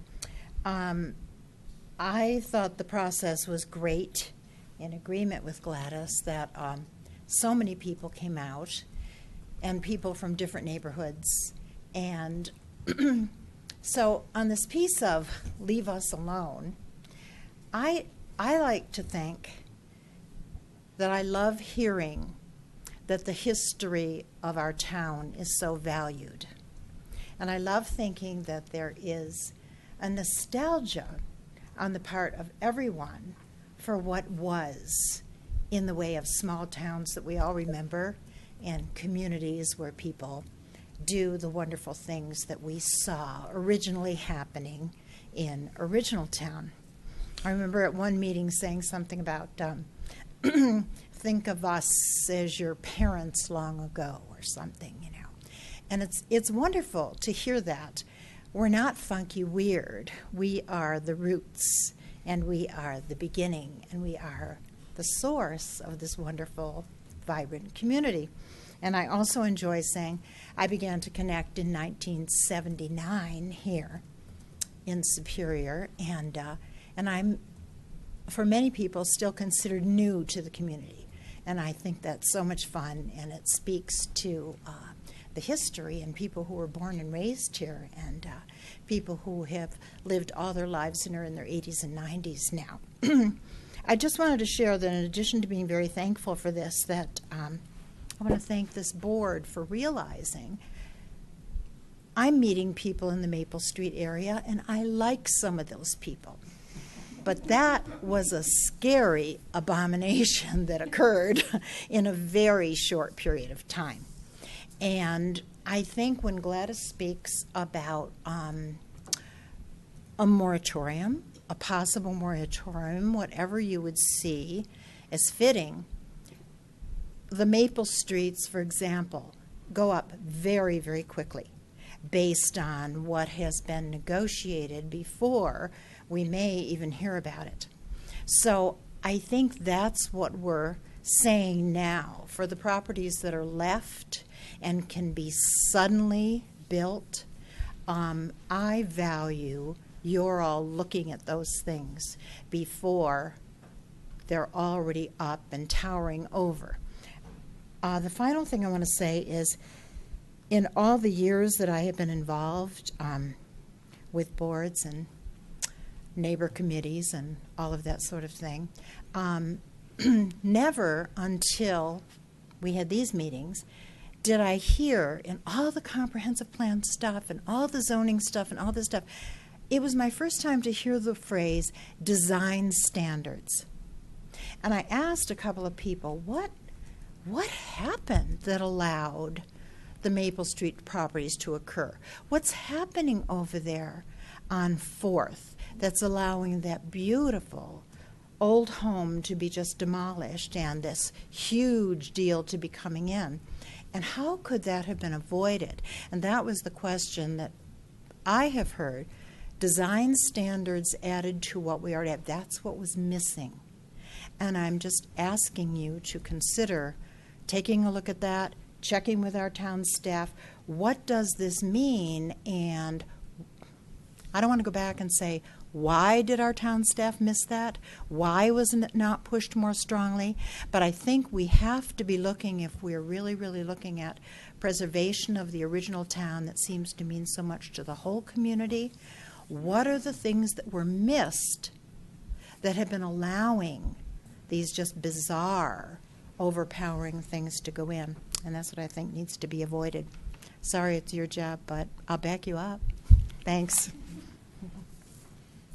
Anyone else? Now's your time, or a good time to do it. I want to thank you all for participating in this outreach, or at least the first stage of it, because without you, we can't get this kind of feedback. And I wanted to thank Ms. White for her excellent work and what she's done in putting on these gatherings and now bringing us a summation of data, which is about 70 pages long, but we're going to try to cut to the nitty-gritty of it and talk about it.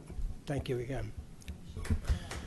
If, I just want to ditto that, because I mean the outpouring of people that came and paid attention to this process and participated literally blew me away in the way Clarion handled it, and Ms. White's knowledge of our town and the way she handled the process. I mean, I was truly blown away, and thrilled with a couple comments that we got today.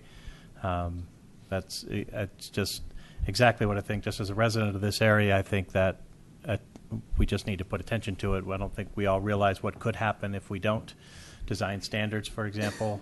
Without them, a lot of things can happen. Anything can happen. And so looking forward to your support as we go through this over the next possible year or so, or hopefully less. Thanks.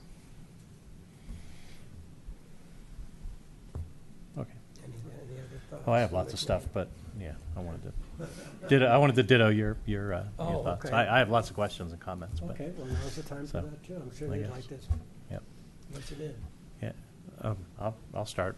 Ms. White, do you want? So, how this is a question.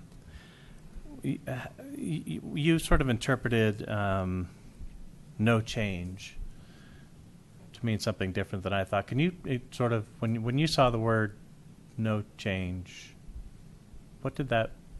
What were you? I guess how did you interpret that, and so how did it come across?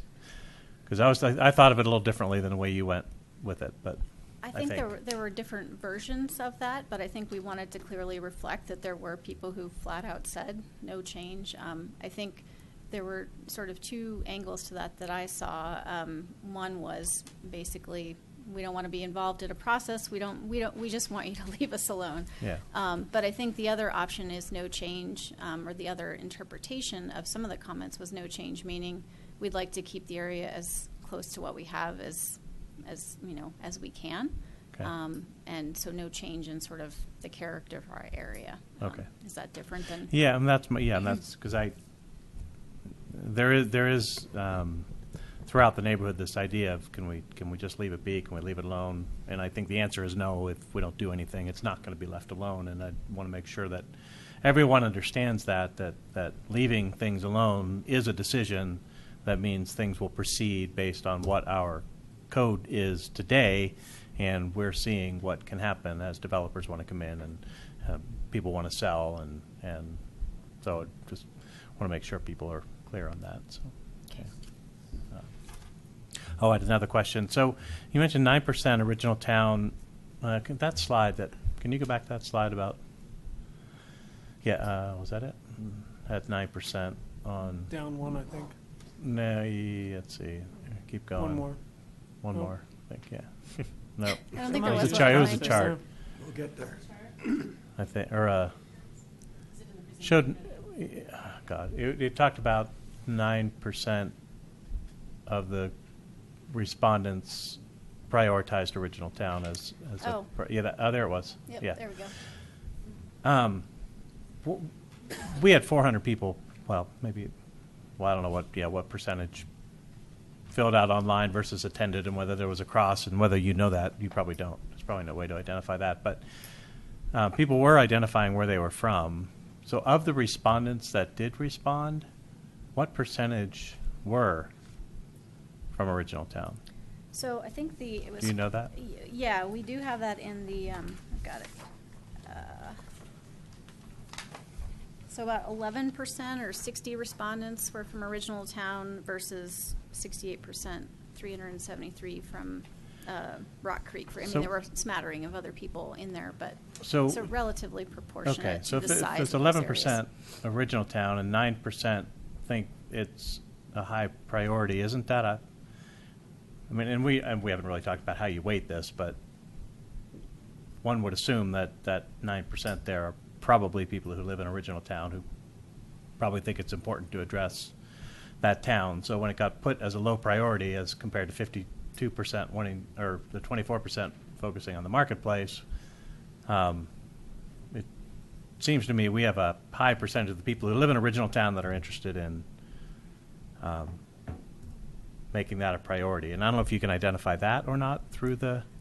Of the 9% of original town, are those residents of original town, which means the majority of the people in original town really want us to address this. And I mean, I want to. If they don't, then I mean that was an important number to me, because if they don't, if that 9% is everybody in Rock Creek wants to fix original town or deal with original town or change the land use code, that's a different.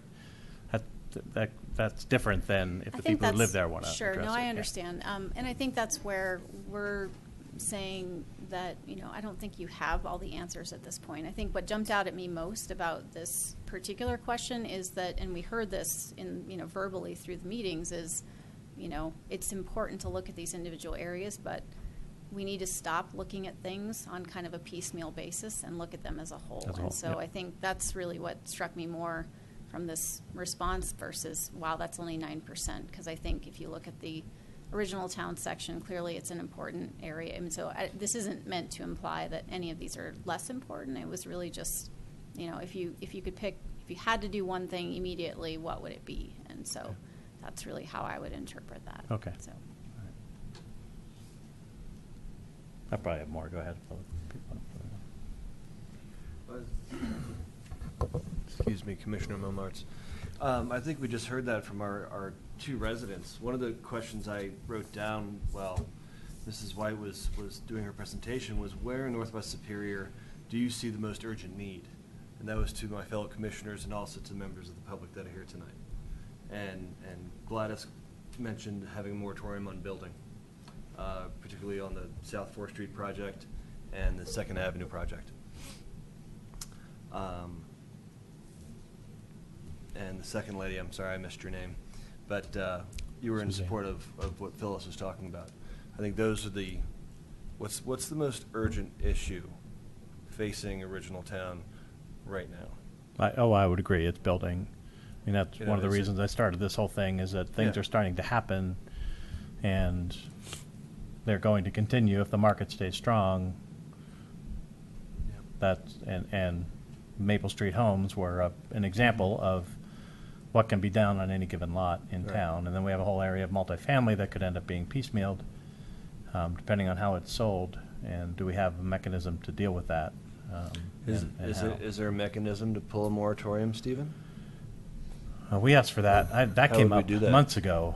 The board wasn't in favor of it. I would love to put it before the board. I'd love to get the public standing up there and put it in front of the board as well.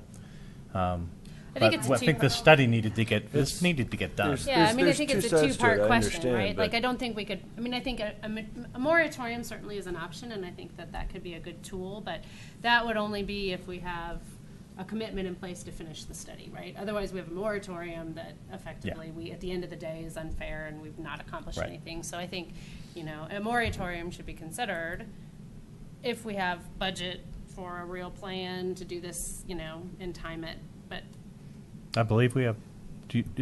Was the budget approved and was a number put in for this for next year? Yes. I went to the finance meetings, but did I actually see a signed budget? No, I did not. But I know I was told it was in there. So That's my understanding there's, as well. There's a yeah. line item for Yep. it. Okay. I don't know if it's enough, but it's in there. what are your thoughts on the moratorium? Do you feel like there would be enough urgency from what you heard to go that route, or There's a you're lot not of sure? different things to consider. It's a very political decision and something to consider, not take lightly, I guess I would yeah. say. Yeah. And so what I wanted to say was, first of all, thank you for doing such a good job on this and bringing us together and giving us some clarity, which is kind of what I was asking for. And I see that clarity, and the way that it's presented is clear, I think, and it also points out, excuse me, the commitment of our community to all work together. And I heard a couple times someone said, it's good to know that we have the support of Rock Creek, in Original Town. And I don't think that was ever an issue. I just think that it needed to be brought to light and that we needed to have that clarity there. And with that, I would hate for us to start becoming more fragmented again. When we've done this work and, we're starting to split off and talk about a moratorium on one part of our community without having all of those community members available and having input on that. That's my opinion. I do understand that a good percentage of people from Original Town were here and participated in this study. However, my feeling is still that we're all part of the same community, and I don't want you guys to ever feel like, Original Town is split off from the rest of Superior, including Rock Creek or what's happening across the street. So I think along those lines, we need to take the information that we have and move forward. We need to address some of the issues that are facing us right now. And I think some of those issues are being proactive and moving towards a goal so that we can make sure that we have things that's happening that we'd like to have happen instead of having things happening to us. Does that make sense?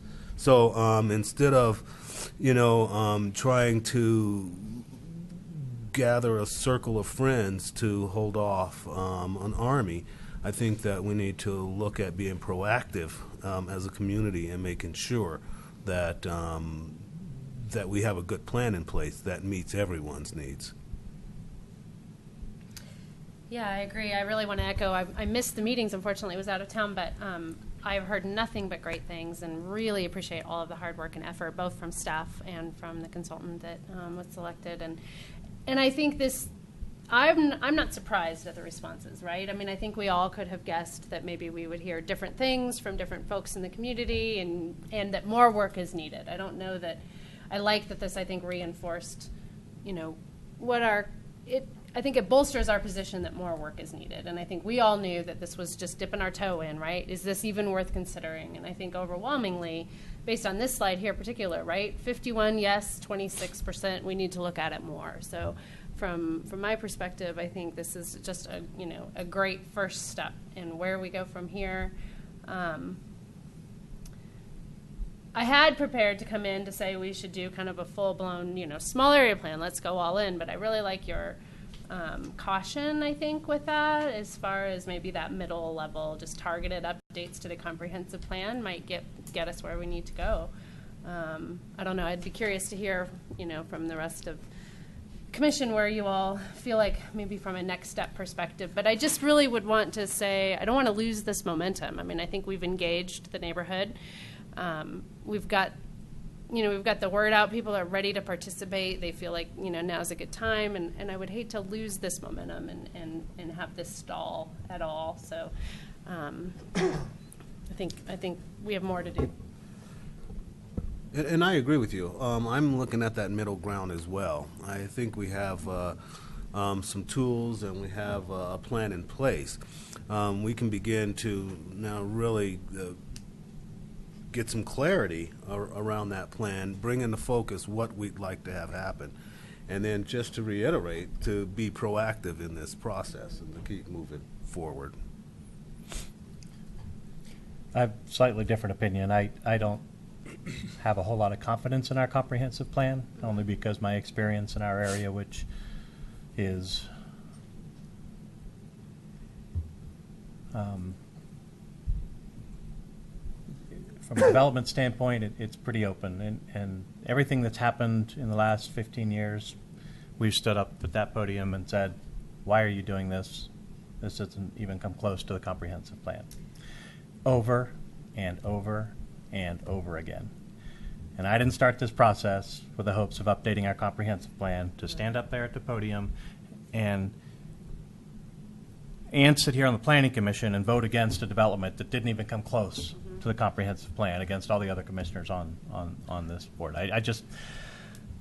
I don't see that document as being meaningful. Well, partly because it's advisory, not regulatory, right, too. So I think, one of the important things that if we go with that route, or even if we go with a small area plan's not regulatory no, that's not right? enough either. Right. So agreed. it would have to have code amendments associated with it if we hear that we need to change or adopt development standards related to code provisions or rezoning of, property recommendations, things like that. So that would, I think from my perspective, whatever plan we do is, the It's next gotta have step. teeth. We need teeth. We need something with teeth. Right, out of that, then you amend the regulatory side. Yeah.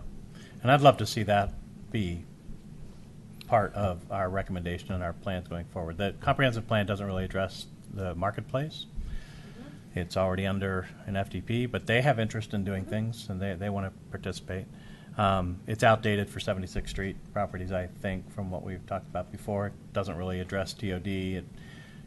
It's and another comment that was made by I won't say it was one of the board members, but there isn't anything left in Superior that needs addressed in the comprehensive plan, really, other than this area. Well, I think part of it is our comprehensive plan previously is set up as opportunity areas, right? And it only discussed kind of opportunity areas, and anything else was to set some general policies, right? But I think the format of our 2012 comprehensive plan, has some gaps maybe, right? Because we were only looking at future development in certain areas, and really diving in there. And I think we could approach that differently. I don't think that either a small area plan or a comprehensive area plan is necessarily the wrong tool, but I understand you could not go far, right? Like you can miss then that next step, which is to make things. It just feels like the recommendation needs to be, we need to be, this needs to end with teeth. Mm-hmm. So then that's kind of my point. I don't know why we would waste time or money developing a new comprehensive plan when we have a structure in place that we can use and use what tools we have to make the changes necessary to give that support and give that teeth, as you say.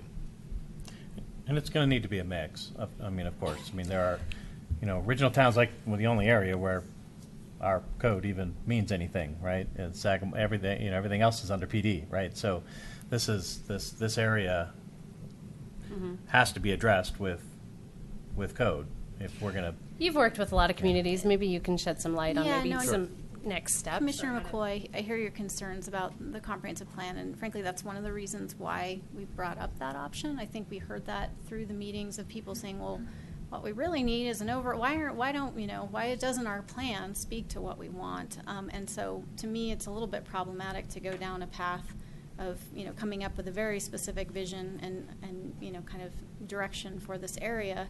And at the end of the day, you still have a plan that no longer makes sense for you. I think the mechanics of updating the comp plan or doing an area plan are very similar in terms of what you would get out of it and the direction that you're looking for. So the goal would be that, that the plan is relevant again to the community, and that you have that very specific direction that the current plan didn't have in terms of. Oh no, the current plan was awesome. So It was well done. It spoke to policies that we all participated in and were involved in, and they were not followed. So the recommendation that's in there now was to look at design standards for so something like design standards, things in our code. So the difference I think that we're talking about now, and that was within the context of looking at the community as a whole, that was as much detail as we could get into at the time. And knowing that was a need, but not being able to kind of get into the specifics of, well, what would those design standards need to address? What is the real problem that we're trying to solve? We know character is the issue, but you really have to dig in and kind of put some parameters on what that means. Agreed. And that's really what we're talking about here, regardless of how you do it, what vehicle that you would choose to do that. The goal is absolutely how do you get from the idea of protecting character or helping the marketplace to actually implementing and supporting those recommendations. So I just want to make it clear that regardless of which avenue you go down, that's the end goal, is to make whatever vehicle it is relevant and jump right into implementation. But I think what we don't have clarity coming out of these conversations on is specifically what that looks like. Design standards are a very relative thing. It could mean lots of different things to lots of different people, and so you really do need to kind of, in order to make it meaningful and effective, talk specifically about, okay, let's go back and look at Original Town or the Marketplace, regardless of where it is. Marketplace, we heard support for housing, but we heard some people say, I'm in support of full-blown TOD 5-story. Other people said, I want, so you need those parameters in your plan, in some sort of plan, to guide those zoning updates. And so that's the goal. I agree with all of that. Just the word comprehensive plan shuts me down because it has been meaningless for the last 20 years, and I'm going to push really hard to make sure we have something with more teeth. And I agree with all of that. I think we have to come together as a community. We need to figure out what we want, and we need to put in place what actually helps us attain that, and not let a board get up here that changes every 4 years and decides that document doesn't mean anything. And I want these documents to mean something when they're completed. And I would I'm hopeful that with your guidance we can accomplish that. Because I don't know specifically how to create the teeth that we need to make sure that it it's just somebody deciding they want to do something different. It doesn't matter what XYZ plan said 2 years ago or 3 years ago.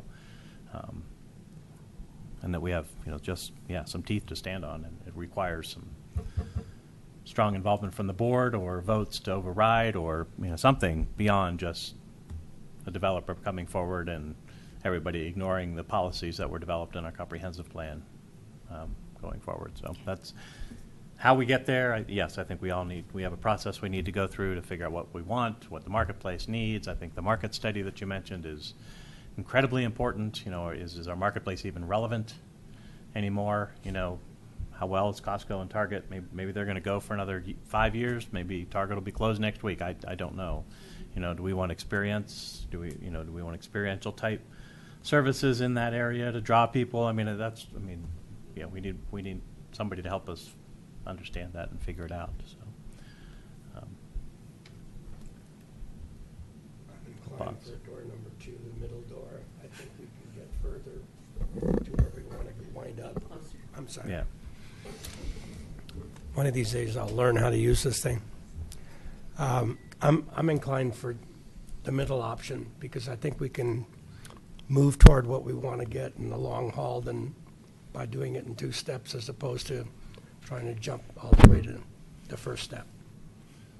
That's just it's more from a strategy standpoint than anything else. Mm-hmm. Gentlemen?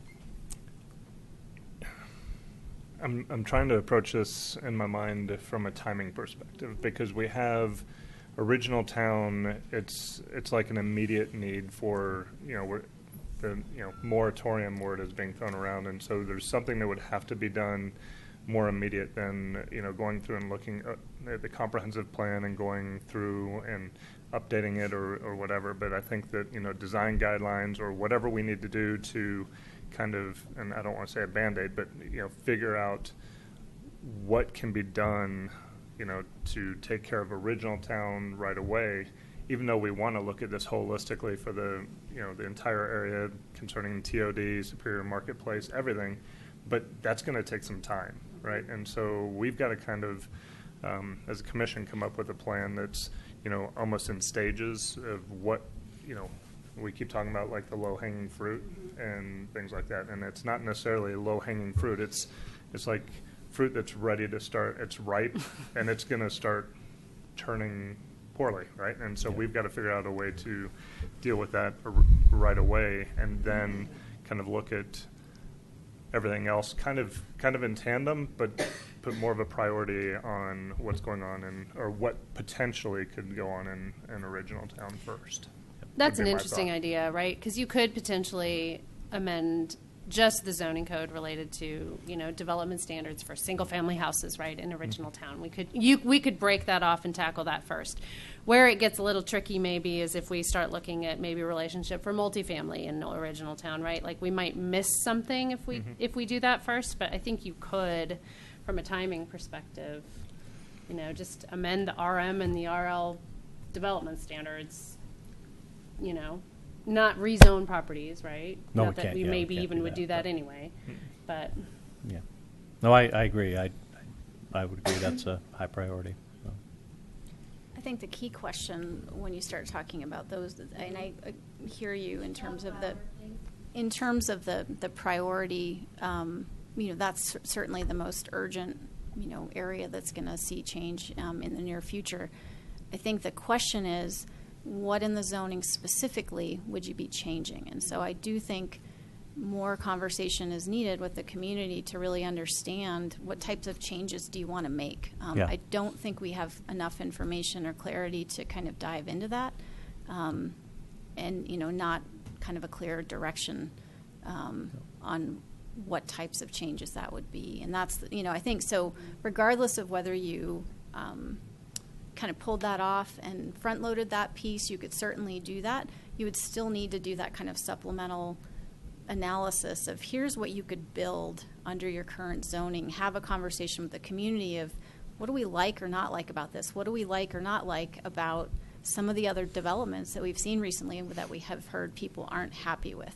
And that's the conversation that would need to happen regardless of what, how you tackle this process for Original Superior, to really understand, how far is the community wanting to go in terms of changing? Because that could be, you could end up with your, the downtown Superior design guidelines are sort of one end of the spectrum, and then there's some very targeted code amendments to say, it's really just the size of the new homes that we're not happy with, and we'd be okay if you just kind of scaled them back a little bit. So there's a whole spectrum of things that could come out of those conversations, and I think that's the important part of, before you dive in, just trying to be very deliberate about what types of changes that you are looking to make, so that you have the support from the community going into those conversations. Yeah, I completely agree. Yeah, I think that's a given. I Right. think this phase of the process was purely to show this board and our staff and this board and our staff that there's a serious problem that needs to be addressed. And I think that was successful. That's the most important thing that came out of this entire process for me, that 400 to 500 people participated in this, and we need to address it. And I think that's what we're doing tonight, which is to make a recommendation to what our next steps are to the board. So, and whether that's a more detailed analysis of a targeted original town, if we decide that's the highest priority, or something else, that would be our, and that should be an engagement process with the community to figure out what how to accomplish what leave us alone means. And certainly, one option to consider would be that, you need to kind of dig into that. Let's talk about what specifically types of changes we might want to consider for this area. What are we trying to fix specifically? One option would be to sort of say, okay, after we have that next conversation with the community about some of those details, that you could then fast track, off to the side, some targeted code amendments to tackle those before, a larger effort, plan was adopted. That certainly would be one way to tackle that, where you can really, we need to continue this, to build on this idea of collaboration between all the different parts of the community and build on that. But if that's the highest priority, you could definitely, kind of start down that path and fast track that. Yeah, I think it was probably over a year ago that we were sitting here and we, made the comment of we wish there would be more people sitting here in the audience and to help give us guidance of what we're looking for. And I think that's what the outreach, that's where it happened. And now hopefully that the initial step is there. Now we're going to, with each request for community input, it's just going to grow exponentially. I hope that it doesn't start shrinking, and I think it was very valuable for what you guys did, is to bring as many people in as possible, and I think that kick-started it. And I don't want to devalue the input of the community. I want more input from the community on anything that that we propose. So when I was saying fast track it and looking over here, I'm really looking looking out there as well. So. And I agree with that. I think that one of the things that we need help with as a commission and as neighbors is some definitions about what leave me alone means. What does that truly mean? What does character, what does character mean? And those things mean different things for different people. And, to understand what that means will then help us to formulate a plan to, better our community, and so that's important for me. Those kind of things. So I agree with that. It's good to have more input from more people in our community. I just have issues with labels and words that are subjective, and especially when we're trying to get to a goal. Well, so hypothetically, if we decide that Original Town is the most important, and it very well could be, because the marketplace, nothing's happening there. 76th Street, nothing's happening there. Rogers Farm is a concern. Second Avenue properties, but hypothetically, let's say we did that. What would that look like? I don't think we can break them off. I think to do it properly, in my opinion, I understand maybe what Ms. White said, which, you know, we kind of do the initial discussion and then we can fast track a few things. But by break it off, can you just? Like maybe the development standards or updating code amendments for, you know, single-family house sizes or something, right? But I don't think we can understand the future impacts to Original Superior without looking at the marketplace and without, you know what I mean? Like, I would hate to miss an opportunity to really understand how this place is integrated and could work together and could help. I mean, I don't know. And I wouldn't suggest that we're not going to do that. I mean, if we're looking at 9 months, that was your full area plan, probably maybe a best case scenario, but was this 9-month idea? I mean, I'm actually starting to be attracted to the idea of breaking this up a little bit, not doing Original Town and putting it off for a year. But if we look at this in a 9-month phase, and we know that there's this concern with an Original Town that multifamily is going to get put in without thought under our current code, that Second Avenue properties that are currently have use by right, and I believe that property's been sold. Is that, did I hear that correctly? That Remington has bought that property. Have you heard that? I emailed Matt about that today, and Oh, you can't. Yeah, but I'm not so, aware of a sale of that property. Okay, so, but it, you know, that those properties can be. I mean, these are all things that are imminent, right? I think urgent, imminent, that we may need to deal with earlier in the process. But I wouldn't suggest that we don't look at the whole thing completely over the next 9 months. Yeah, I mean, I think it's a little bit of, you know, I mean, I think you also have to think about, from a timing perspective, I agree. I mean, I think Old Town, Original Superior is the most urgent of issues just from a, I think, likelihood of change. But I think we also have to respect just an economy of a process, right? Like we only probably want, you know, when you have people here, right, like it's asking a lot of the community. Okay, we're going to have 4 meetings now on this, okay? 3 months later, now we're going to have 4 meetings on this. Like, you get burnout, and I think That's fair. I don't want to lose people along the way. So I don't know. I mean, from where you're at, or your experience. No, Commissioner Ritchie, completely agree. And to Commissioner Reese's point earlier about, you know, how do we kind of, we've got this feedback, how do we kind of build on that? And you know, I think when we were thinking about, you know, different options, I think, you know, a typical comprehensive plan process, you know, soup to nuts, start to finish, huge process.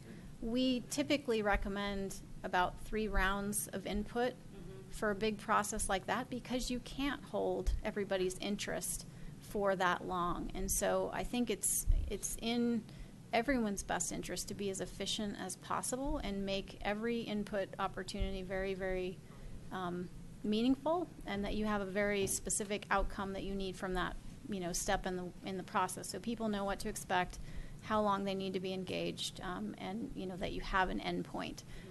It spirals out of control quickly when you start having, you know, all of these meetings and people lose sight of, you know, when is this going to end?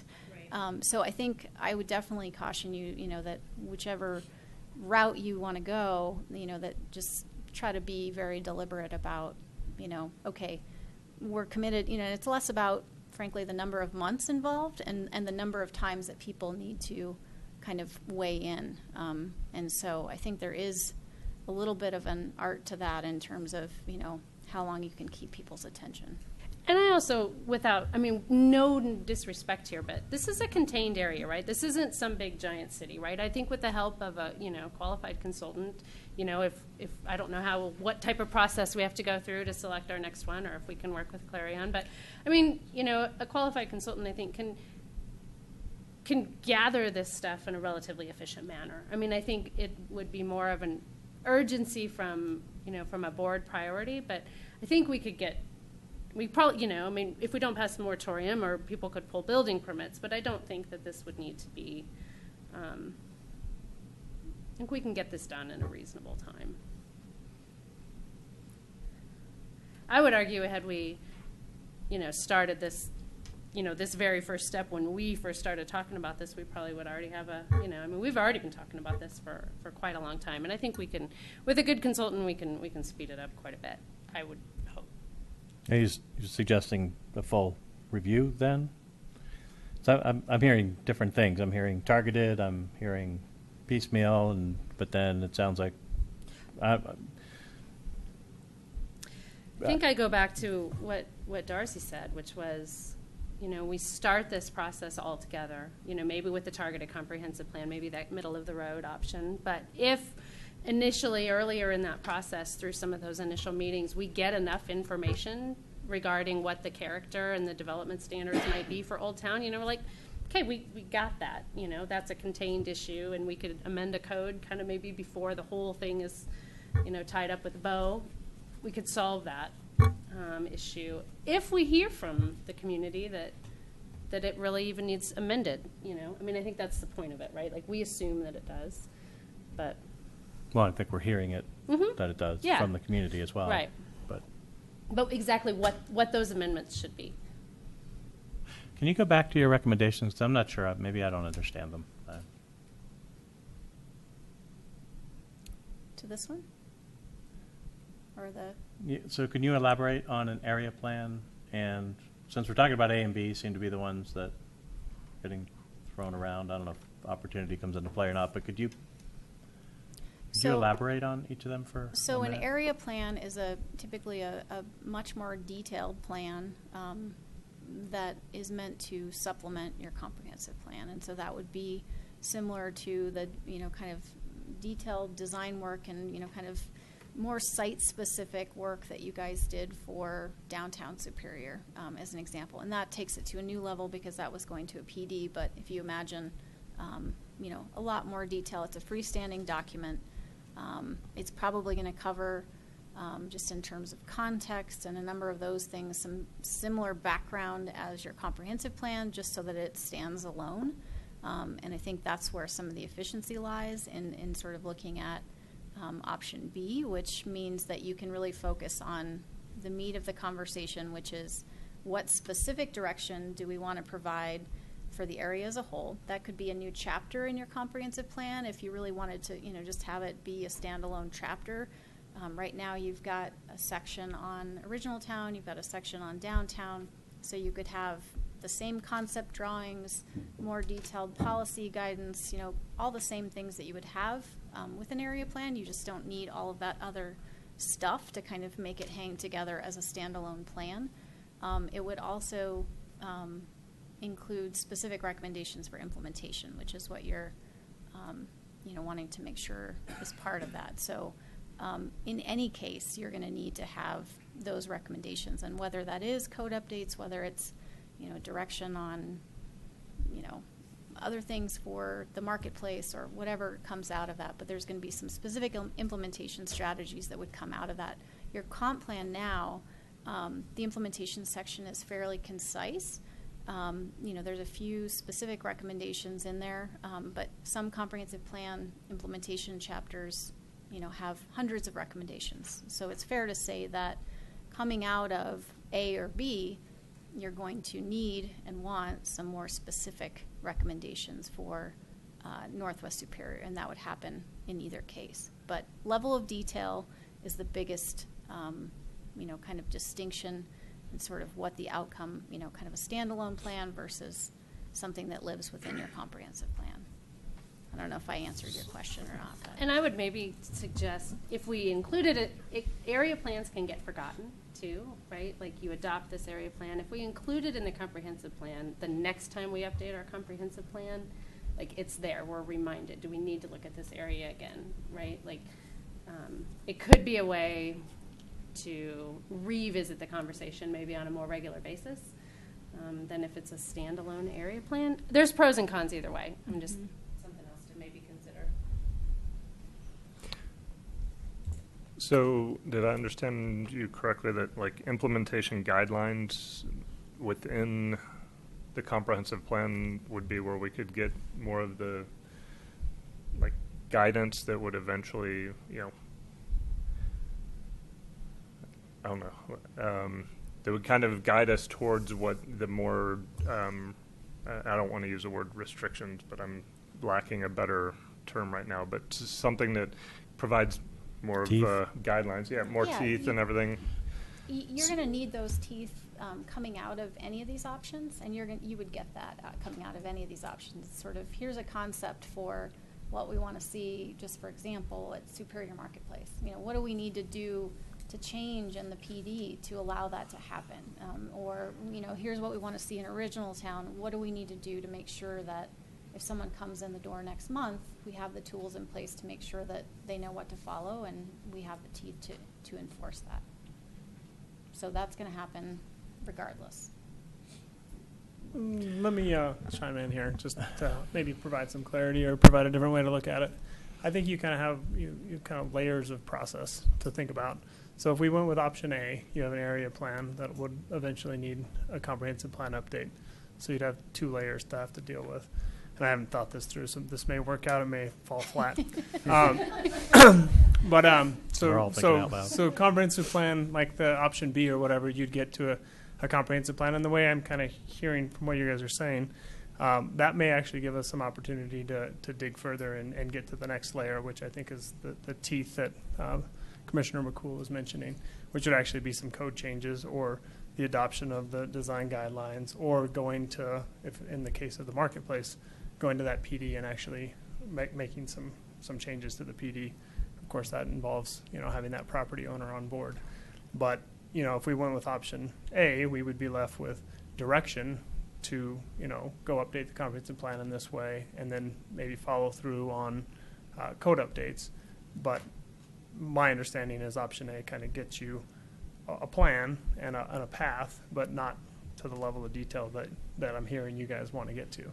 So option B would get us closer, and then potentially, if we still have the time, if that one is a 6 to 9 month process versus a 12-month process for option A, then maybe what we really want is, you know, a targeted comprehensive plan update and some follow through, where we have the design guidelines or some code changes. But that's all going to be, and tonight the other context I want to provide is that what we're here to do is make a recommendation that this is needed, and then have, you know, probably a preference on what kind of path forward we want, with the understanding that we don't know yet, like, what that process is going to yield. It's going to be organic. We're going to potentially break things off and still, you know, try to get either design guidelines or code updates done, you know, sooner.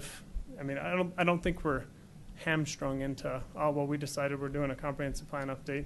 We have to get that whole process complete before we make any other recommendations tonight, or we have to, you know, decide that, well, we're going to focus or prioritize. I mean, that could be a recommendation. Like, we're going to prioritize Original Town if that's what the whole commission, you know, is wanting to, you know. And I think that there's a need for that. And I think that, you know, you guys have identified that, and you guys are more aware of what the you know, time frame wise presents the biggest threat to the town. I think the study here shows that, and that's the other last piece that isn't quite woven into this, but I think that the comprehensive plan that we have in place is pretty good. But I think that when you look at it, you see all these different opportunity areas, and you don't see the Northwest area kind of, how does that work together? How does the Rogers Farm property work with the 76th Street property? You know, the marketplace isn't even identified in the comprehensive plan necessarily as, it's not an opportunity area. So we have these 11 opportunity areas that are kind of looked at individually, but nothing's looked at holistically. And one of the messages that I think is abundantly clear from this is that people want to look at the Northwest Area Plan as a whole and see how it all works together. We've gotten comments that it doesn't look like we have a comprehensive plan for this area, and I think that's a reasonable criticism. So those are all kind of my thoughts from hearing you, and I've gotten off target a little bit, but and you keep looking like I'm losing you. Well, no, I you know, I agree with everything. I'm hearing all the things that I think are important, but the words comprehensive plan update just doesn't fulfill it for me, and maybe that's not really what it is that we're going to recommend. When I hear targeted, I mean, I've been through too many comprehensive plan updates, and now we've lost the public. No, I'm just kidding. Thank you guys for coming. So, what would you want for an outcome? Well, so we think we've said it all. I mean, I really do. I just don't. You just want to call it something? Maybe, because honestly, I just think you don't want the have next any step. good You experiences want the- with a comprehensive Right. plan. So, one, you want to clarify that you want the comprehensive plan to be more of a guiding document, and two, you want some measures in place that actually to give staff the teeth or whatever to enforce. and the public, you know, right, yeah. the teeth to enforce the thing. So I do think it's a combination of working with the public to figure out what we want to do with this area, potentially prioritize parts of it if we need to, and maybe original town along with marketplace traffic flow and some things jump out and stand out, right, that we want to deal with, right, and we can work that in. Continued on with how we actually make that happen with modifications to our code if that's the appropriate thing to do, or the development of design standards if that's what makes sense, and referencing those in. I mean, when somebody walks in here and wants to build multifamily on the corner of whatever and whatever, Well, we get a concept plan that you've made clear, that staff has made clear to the developer, this is what is okay to build here, right? And if you want variances, and that changes everything, right? You have to, so what teeth do we need so that when development proposals come forward, I don't have to even worry about looking at a concept plan that's completely out of proportion, right, to what our code requirements have in place and our design standards have set. And That gets I'd like down- all that done Right. But in that 9 gets down months to- or 12 months, or, Does- Right. That's all. So I think we're all saying that. I think that's what I'm hearing. But I don't see B being the thing that does it. I think there's more to No, it. That's all. there is more to it. You're exactly right. Yeah. And so if we do a recommendation, I just want to make sure that we don't say we want to do a targeted blah, blah, blah update. That's no, and you know, I think on one hand we're getting ahead of ourselves in terms of what the solution is, because there's a process in place for that solution. But what I think everyone feels is probably necessary is either a zoning update, and that's what Darcy was explaining earlier, is that we can do these kind of scenario analysis and determine, is it size? I mean, you could put a square footage limitation on, Right. what gets developed in original town, and you address a certain something. You don't necessarily keep character. Right? That's where design standards kind of get into the nuances of, there's a Victorian next to this house. It looks very contemporary or whatever. Right, but so there, I mean, and that's what I think this has been very educational to everybody. But those are the kind of, so you've identified it exactly right in the sense that comprehensive plan won't get us there, but this process that we're going through could, and it could get us to design standards. And I think that's what you need to identify in addition to this. So can we formulate that into a recommendation? Do we have an? Right, you want Yeah. a targeted comprehensive plan update that yields, either code updates or design guidelines that help us actually address the issues that this process identifies. Does that make sense? Yeah. Can you speak to the timing? Do you have an understanding? So we're making a If recommendation we to the are board. ready to take this to the board, that's one of the directions we need. We could take this. I think most likely January is the one of the meetings in January, the 8th or the 22nd, with our recommendation as to one, pursue it, and then pursue it in this manner.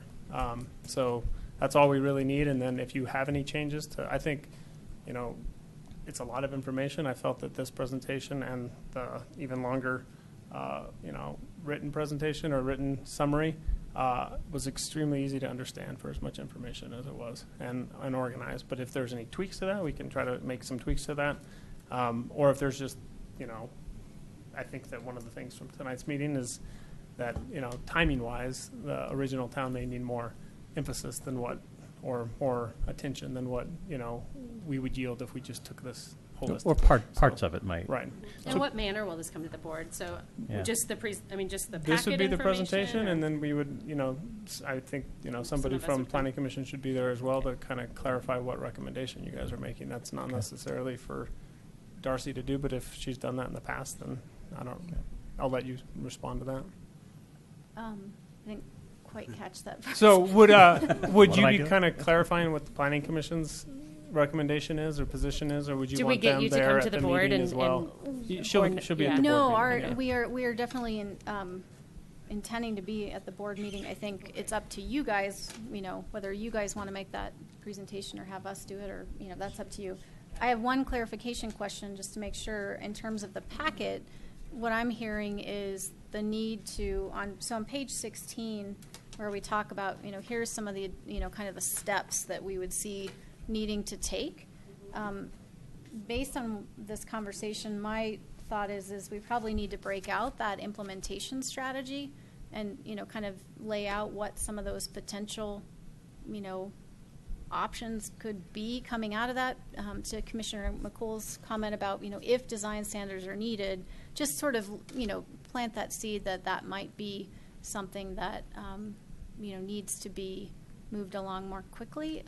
That would be one option, but I wanted to make sure I was hearing that correctly. But it sounds like at the very least more detail is needed about implementation and how that fits into the options that we've been talking about. Is that fair? And I think, right, so the board understands it. Ultimately, that's our goal. That's where we want to end up, right? That's Yeah, and I mean, let's be hopeful and pretend that Clarion might be able to do this for us. That was one of our hopes when we brought this forward, that same person would be able to carry this forward.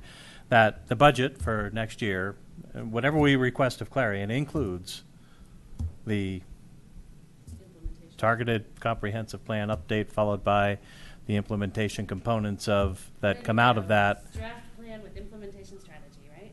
Yes, and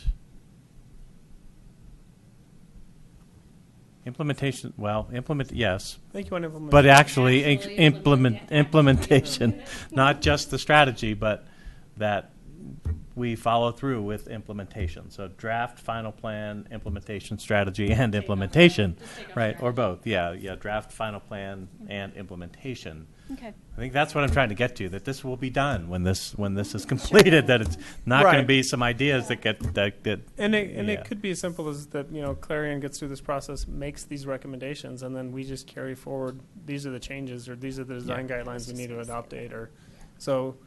It may not be as different as what is presented. It may just be very comparable, except that it's the execution and the follow through. Yeah, I just don't want any confusion with the board that there's anything other than this is done when it's done, and the documents that we want implemented are done and completed within this time frame. And is that reasonable to think we can do that?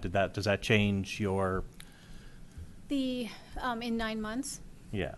I think it depends on what comes out of that conversation. Sure. If it's targeted code amendments and you simply need to make a few adjustments here or there, maybe.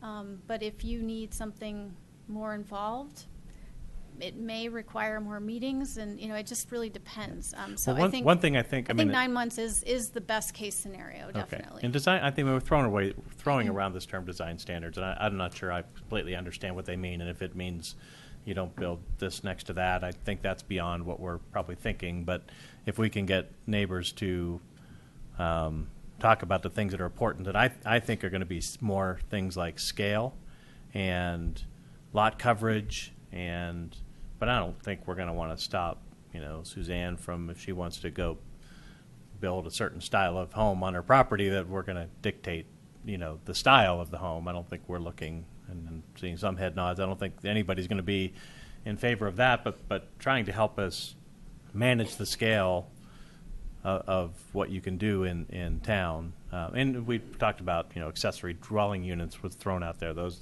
some of those other code amendments that we may want to consider. I think all those types of things we'd want to discuss those and determine whether we have agreement on them, put a strategy in place, and then go forward with making the necessary code amendments or whatever other documents need to be created to solidify that. So,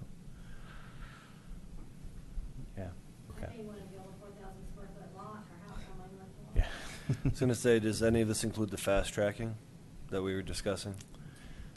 Because I think we can decide that yet. I think that's more of the urgent case that's happening in front of us. Well, you can't stop the public from getting up there and suggesting that based on the commission meeting I went to, I think we need to restrict building in original town. But we could make part of that the recommendation going to the board.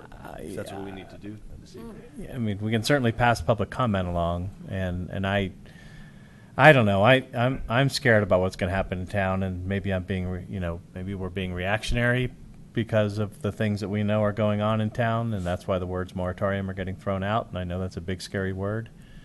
I'm just because we're nervous.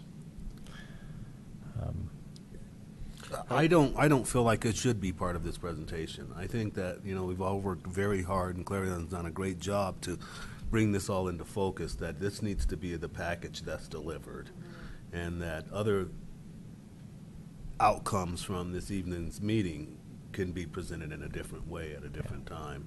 And maybe the board will come to their own conclusion too, so with public input. While I don't have an opinion on whether that's, and I wouldn't on whether that's the right thing to do, I think what I can share from experience in communities that have moratoriums in place, that it changes the tenor of the conversation very quickly. And I think, you're off to a good start with a very collaborative process in terms of people being open to listening to each other and recognizing that we may not share the same opinions, but we're willing to kind of talk this through. And, that could change, it could not, but it's just something to consider, I guess, as you kind of weigh that. So we could make that a part of the recommendation to the board. They can shoot it down. They can say no.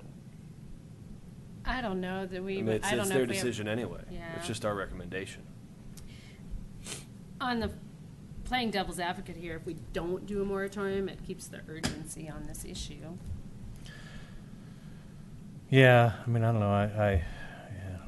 I'm struggling. I'm sort of leaning away from wanting to put it in our recommendation. I don't know that I won't get up as a resident and speak to it a little differently, but as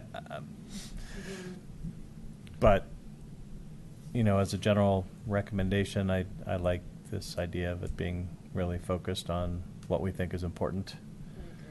Maybe, but I don't know. Wouldn't be hard to twist my arm if we had more consensus, but I'm No, I think recommending to the board the targeted comprehensive plan updates, beginning there, with a recommendation that the 4th Street project be, and I don't know if you can do that specifically, or if you just kind of, like we talked about, a moratorium, and start to look at how to fast track code changes and things like that. That would slow that project down and get more review on it. Can you share with us how far along that project is? I don't know.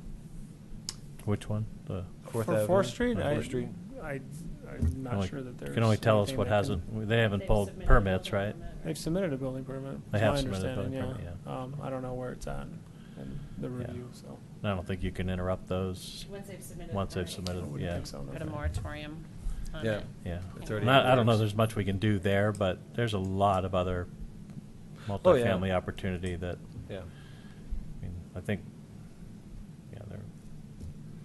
There's a lot of other areas that need addressed. I find it funny that in a lot of ways we're sitting and talking about how to slow development. And there are lots of communities that would love to be in this position where they're having to, tell people, no, you can't build this here. But there aren't. And it's just interesting to me. So.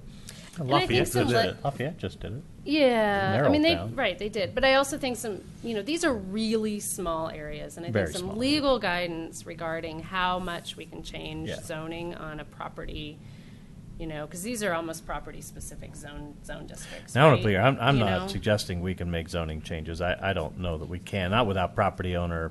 Right, but, exactly. But land use Yeah. code So I want to changes, we manage can. expectations, I think, Yeah. for what we present to the public. Yeah. Like, you know what? Legally, we can only go this far. Right. And I wouldn't want to set this up that says, No. oh, these people have multifamily and now they can only build this teeny tiny little single family house, right? Like, But our multifamily, the way it was, the restrictions we had for this developer on that multifamily lot forced him into doing what he's doing now. the zoning And code the allows zoning, them to do well, it. the Right. zoning allows them, but we can change our land use and what you're permitted to do in multifamily, right? I mean, we can. change the right, but I think that's the discussion I'm thinking from a Right. management of expectations from the public. I Yeah, don't- those are the. I mean, yeah. those are the conversations I want to have. I mean, if we're going to permit a third of an acre or sixth of an acre to be developed as multifamily, we need to be thoughtful about what that's going to look like, right? And we need to be thoughtful about what the town's responsibilities are if we permit it to be done piecemeal, right? When does Fifth Avenue get built? Because 6 different processes went through to put multifamily on 6 different third of an acre plots that got sold. I mean, those are the conversations that need to be had with regard to multifamily, not changing in zoning, but you know, Yeah. that's in, yeah, I mean, so, and you're right, it's probably 9 months is probably going to be aggressive to do that. And so some priorities are going to need to get set, but, you know, Are we ready to make a recommendation? I think so. Do you want to draft something for us like we've done in the past? How do you want to do this? Or do you have enough from I our mean- discussion that you feel like you can cobble together a recommendation from us? Yeah, this is a little different. It's a good question. We don't really have a motion to be made. Yeah, this isn't a public meeting or anything. But, Get our minutes. No, I mean, I guess if you guys can bounce it back to me, as far as, I mean, what I'm hearing is that it's kind of path 2, option 2, if you want to pull that back up. So Targeted comprehensive plan update with the goal of, I mean. Then go to the next slide, which is, That was the last one. Implementation, is that what you're? Yeah. and I don't want, yeah, these shouldn't be recommended follow-up. This should be, our recommendation is a targeted comprehensive plan update with. That includes all those things. That includes the next slide. Right. And- Okay. Without the word strategy. But the word implementation, not just strategy. We want we want implementation when this is done. Right?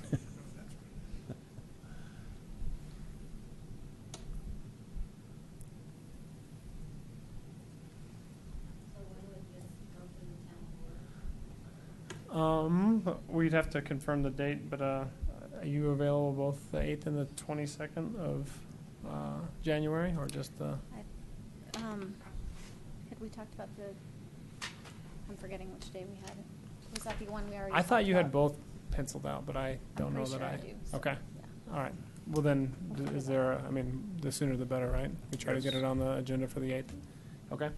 And then I think this is really just going to be a presentation. I'll put a little summary together that we had this discussion, and I'll go through the minutes that we had for tonight, or the video we have for tonight, and put another kind of paragraph together that we have generally, in addition to. But we didn't really have a summary for this, so I guess it's really just going to come at the meeting. I'm looking at the wrong staff memo. I'm looking at the the monument sign staff memo. We didn't have a memo, so it'll really just be kind of clarified through that presentation, and then whatever comments you have. So then, will this just be a presentation to the board, or will there be an opportunity for them to make a decision to move forward? Board will be making a decision to move forward, is my understanding. That we're going to make a recommendation that they actually do this study in 2018. So I and know there's a approve way the- that this has to be put on the agenda. Right. It'll happen. Yeah. From my experience last time. I understand. Yeah, no, that's. Can you alert me if that's not going to be what's on the agenda? Yes, you I will please, alert and you. then No, so I can raise that's the how neck it's supposed to be and- teed up. Yeah. Okay. So, Okay. but I don't know that I'll have a memo or any means of kind of clarifying your guys' recommendation, other Okay. than we can ask, the presentation to be, delivered a little differently, and say that this is what Planning Commission's recommendation was, Okay. and that we emphasized. We certainly discussed the urgency of addressing original town sooner, and we also discussed the need for implementation and follow through. So, Okay. Great. Thank you. Awesome. Thank you. Thank you all. Thank you, Doris. Thank you all for entertaining Can this. we take a 2-minute break? Sure. We have one more item on the agenda. or do we? You got one more item. We're going to pause for a moment.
Is, option number 3 is we have to come up with a work plan for next year.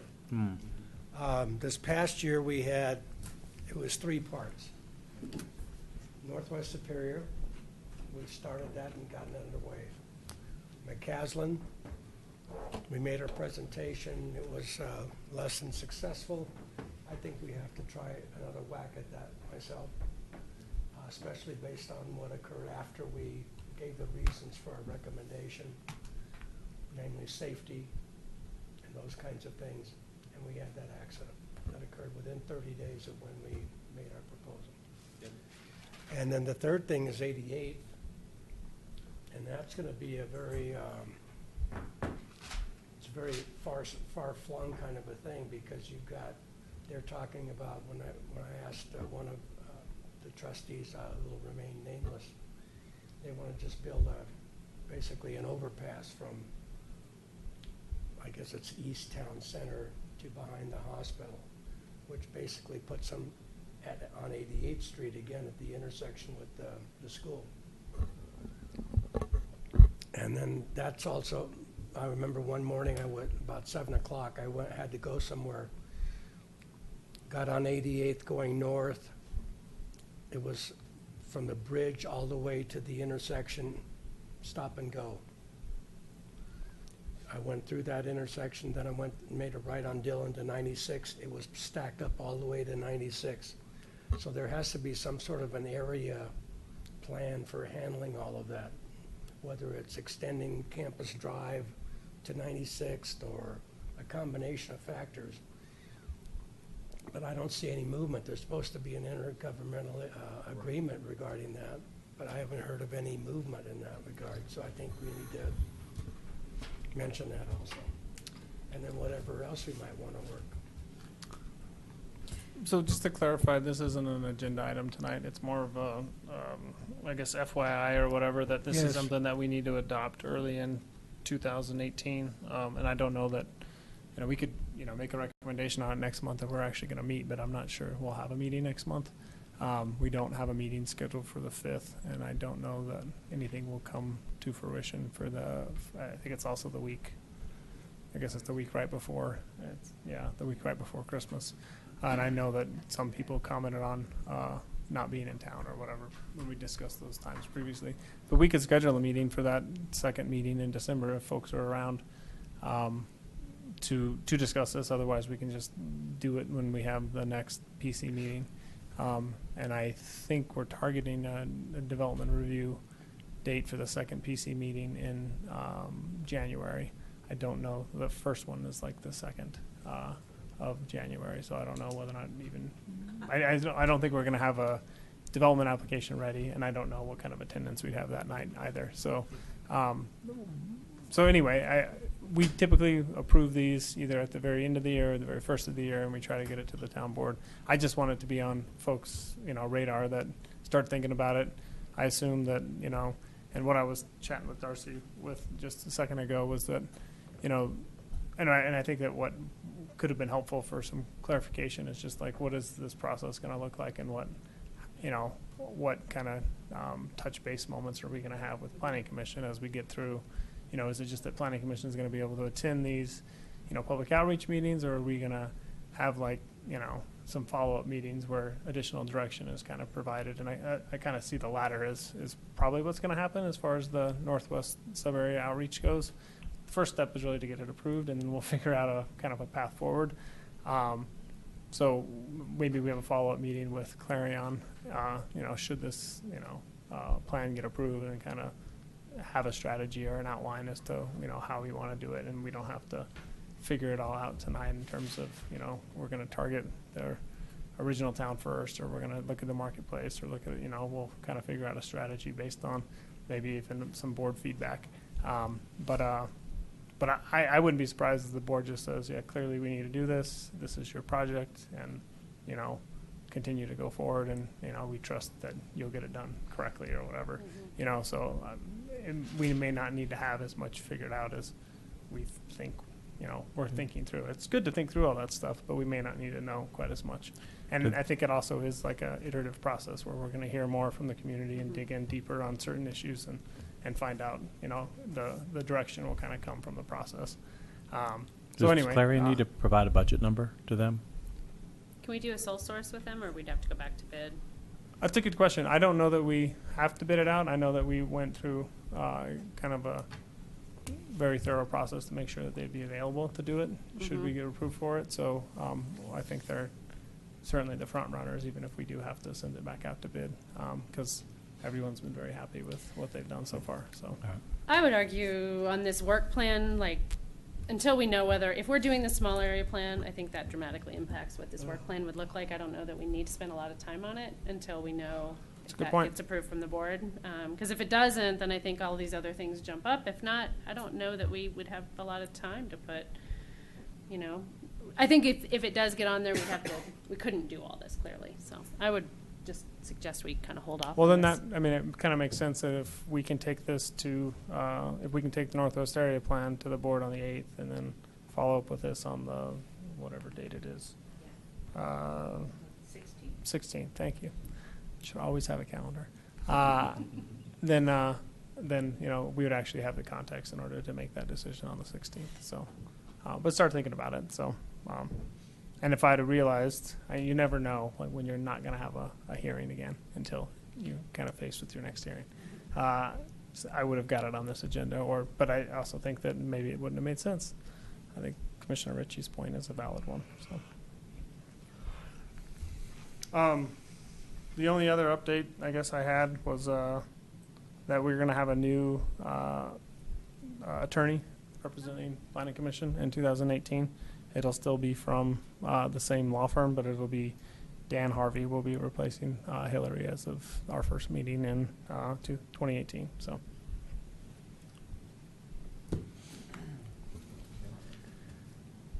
Anything else? So, do we have any more follow-up to the first subject of the evening with the signage, or are we done? Because I think we kind of ended with, the public comment and moved on to the second. I didn't know if we wanted to have any more discussion. Do we need to have any, recommendation or? That's a good question. So I had your concerns, I kind of bulleted your concerns as being height, lighting, setback, and context relative to adjacent building, which is unknown at this point, as well as context relative to the public art. So those are the concerns I guess I'd tee up as what you guys. Location in general. Correct, yeah, relative to the Marshall-McCaslin intersection. Okay. Yeah. That'd be a good idea. That's where I always pictured the big sign. I mean, and maybe that was just Well, me, and I and the wasn't big really sign. understanding You that put the they big had one out always there, intended the it to be smaller there. one. But yeah, But also, my head it was always at so Marshall McCaslin. one of the comments that I was thinking of regarding that is that it's possible that, the timing for that tower to go in, for signage at that location would also require the bridge be done for McCaslin into, and if the bridge isn't there, they're gonna have people turning in there and it's a dead end, and I'm sure that that's. Right. Yeah. Right, but there is also the fact that is Main Street coming right off of the circle, and it truly is. I mean, it's a location. You're going to have your larger buildings right there, and it is the Main Street, and that's where you would want your signage. But I agree that coming off of Marshall, you're going to get a lot more traffic, a lot more visual effect from that location. I'm torn on this one. I mean, I think well-designed big signs can be iconic and really cool, right? Like, you think about some of these. I'm hesitant to say, no, it's too tall, just because it's tall. I mean, I do get it's that. almost twice as tall as what's been approved. I know.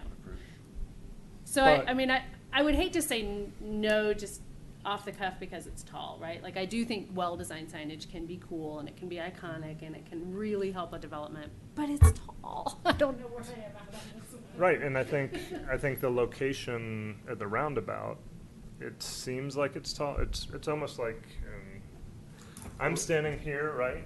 And you guys are all down there, but all of a sudden, if Jerry stands up, and everybody stands up, then as the buildings once again, if a 5-story building or a 4-story building is built, it brings the scale of that signage way down to what it should be. Right.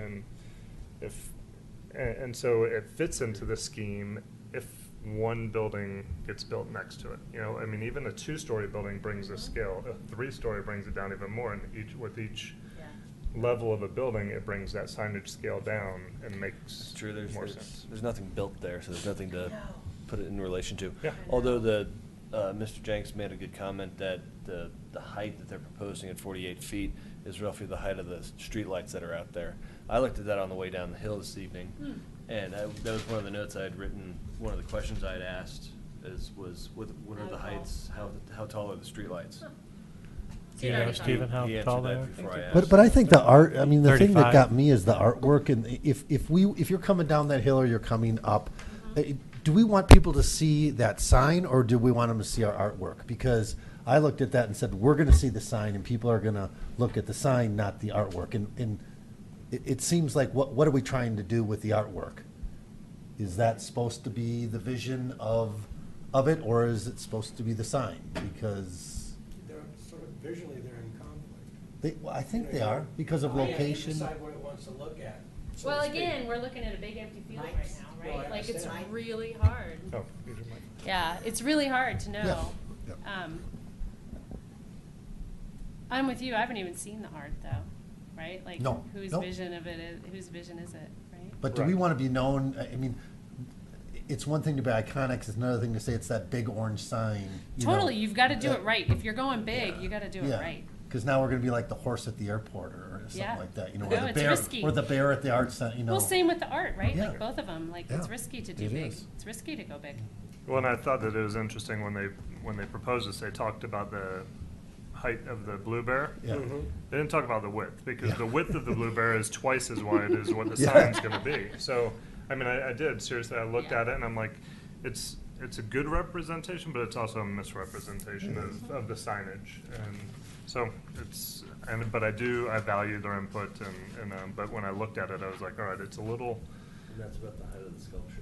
But don't they Yeah. need to be together? I mean, I struggle that we're going to do this before the art. It seems like having them work together so that somehow they're not in conflict with each other. I do see that. I do think we're rushing this a little bit. Yeah. It would be nice to have, either an FDP for a sign package as a whole or some Yep. sort of sign program to understand. But, I mean, I don't think you have to, right? Like, it would be nice to do that.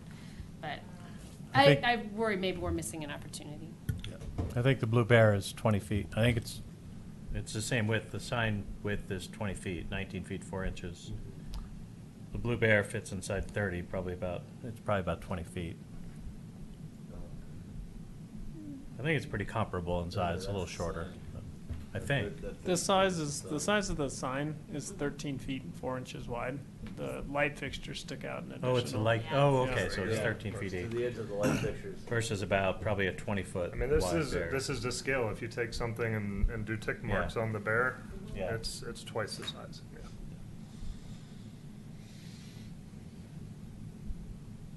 Well, I know. Yeah.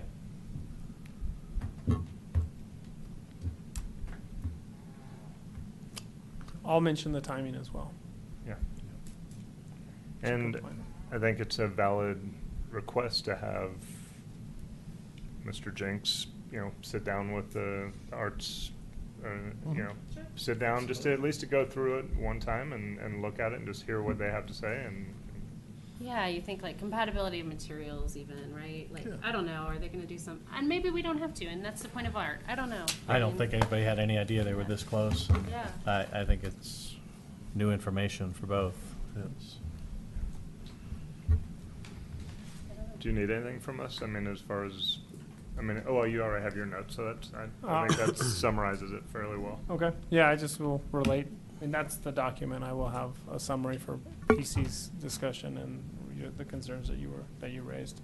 So it's certainly not a recommendation of approval. It's just concerns. So that's how I see it at this point. And when discussing this with the board, I would ask that you stand up and then have other people stand around you like I did. Just to, See if I can get that choreographed for you. Yeah. Anything else? Yeah. We done? Move to adjourn. Thank you. Second. Second.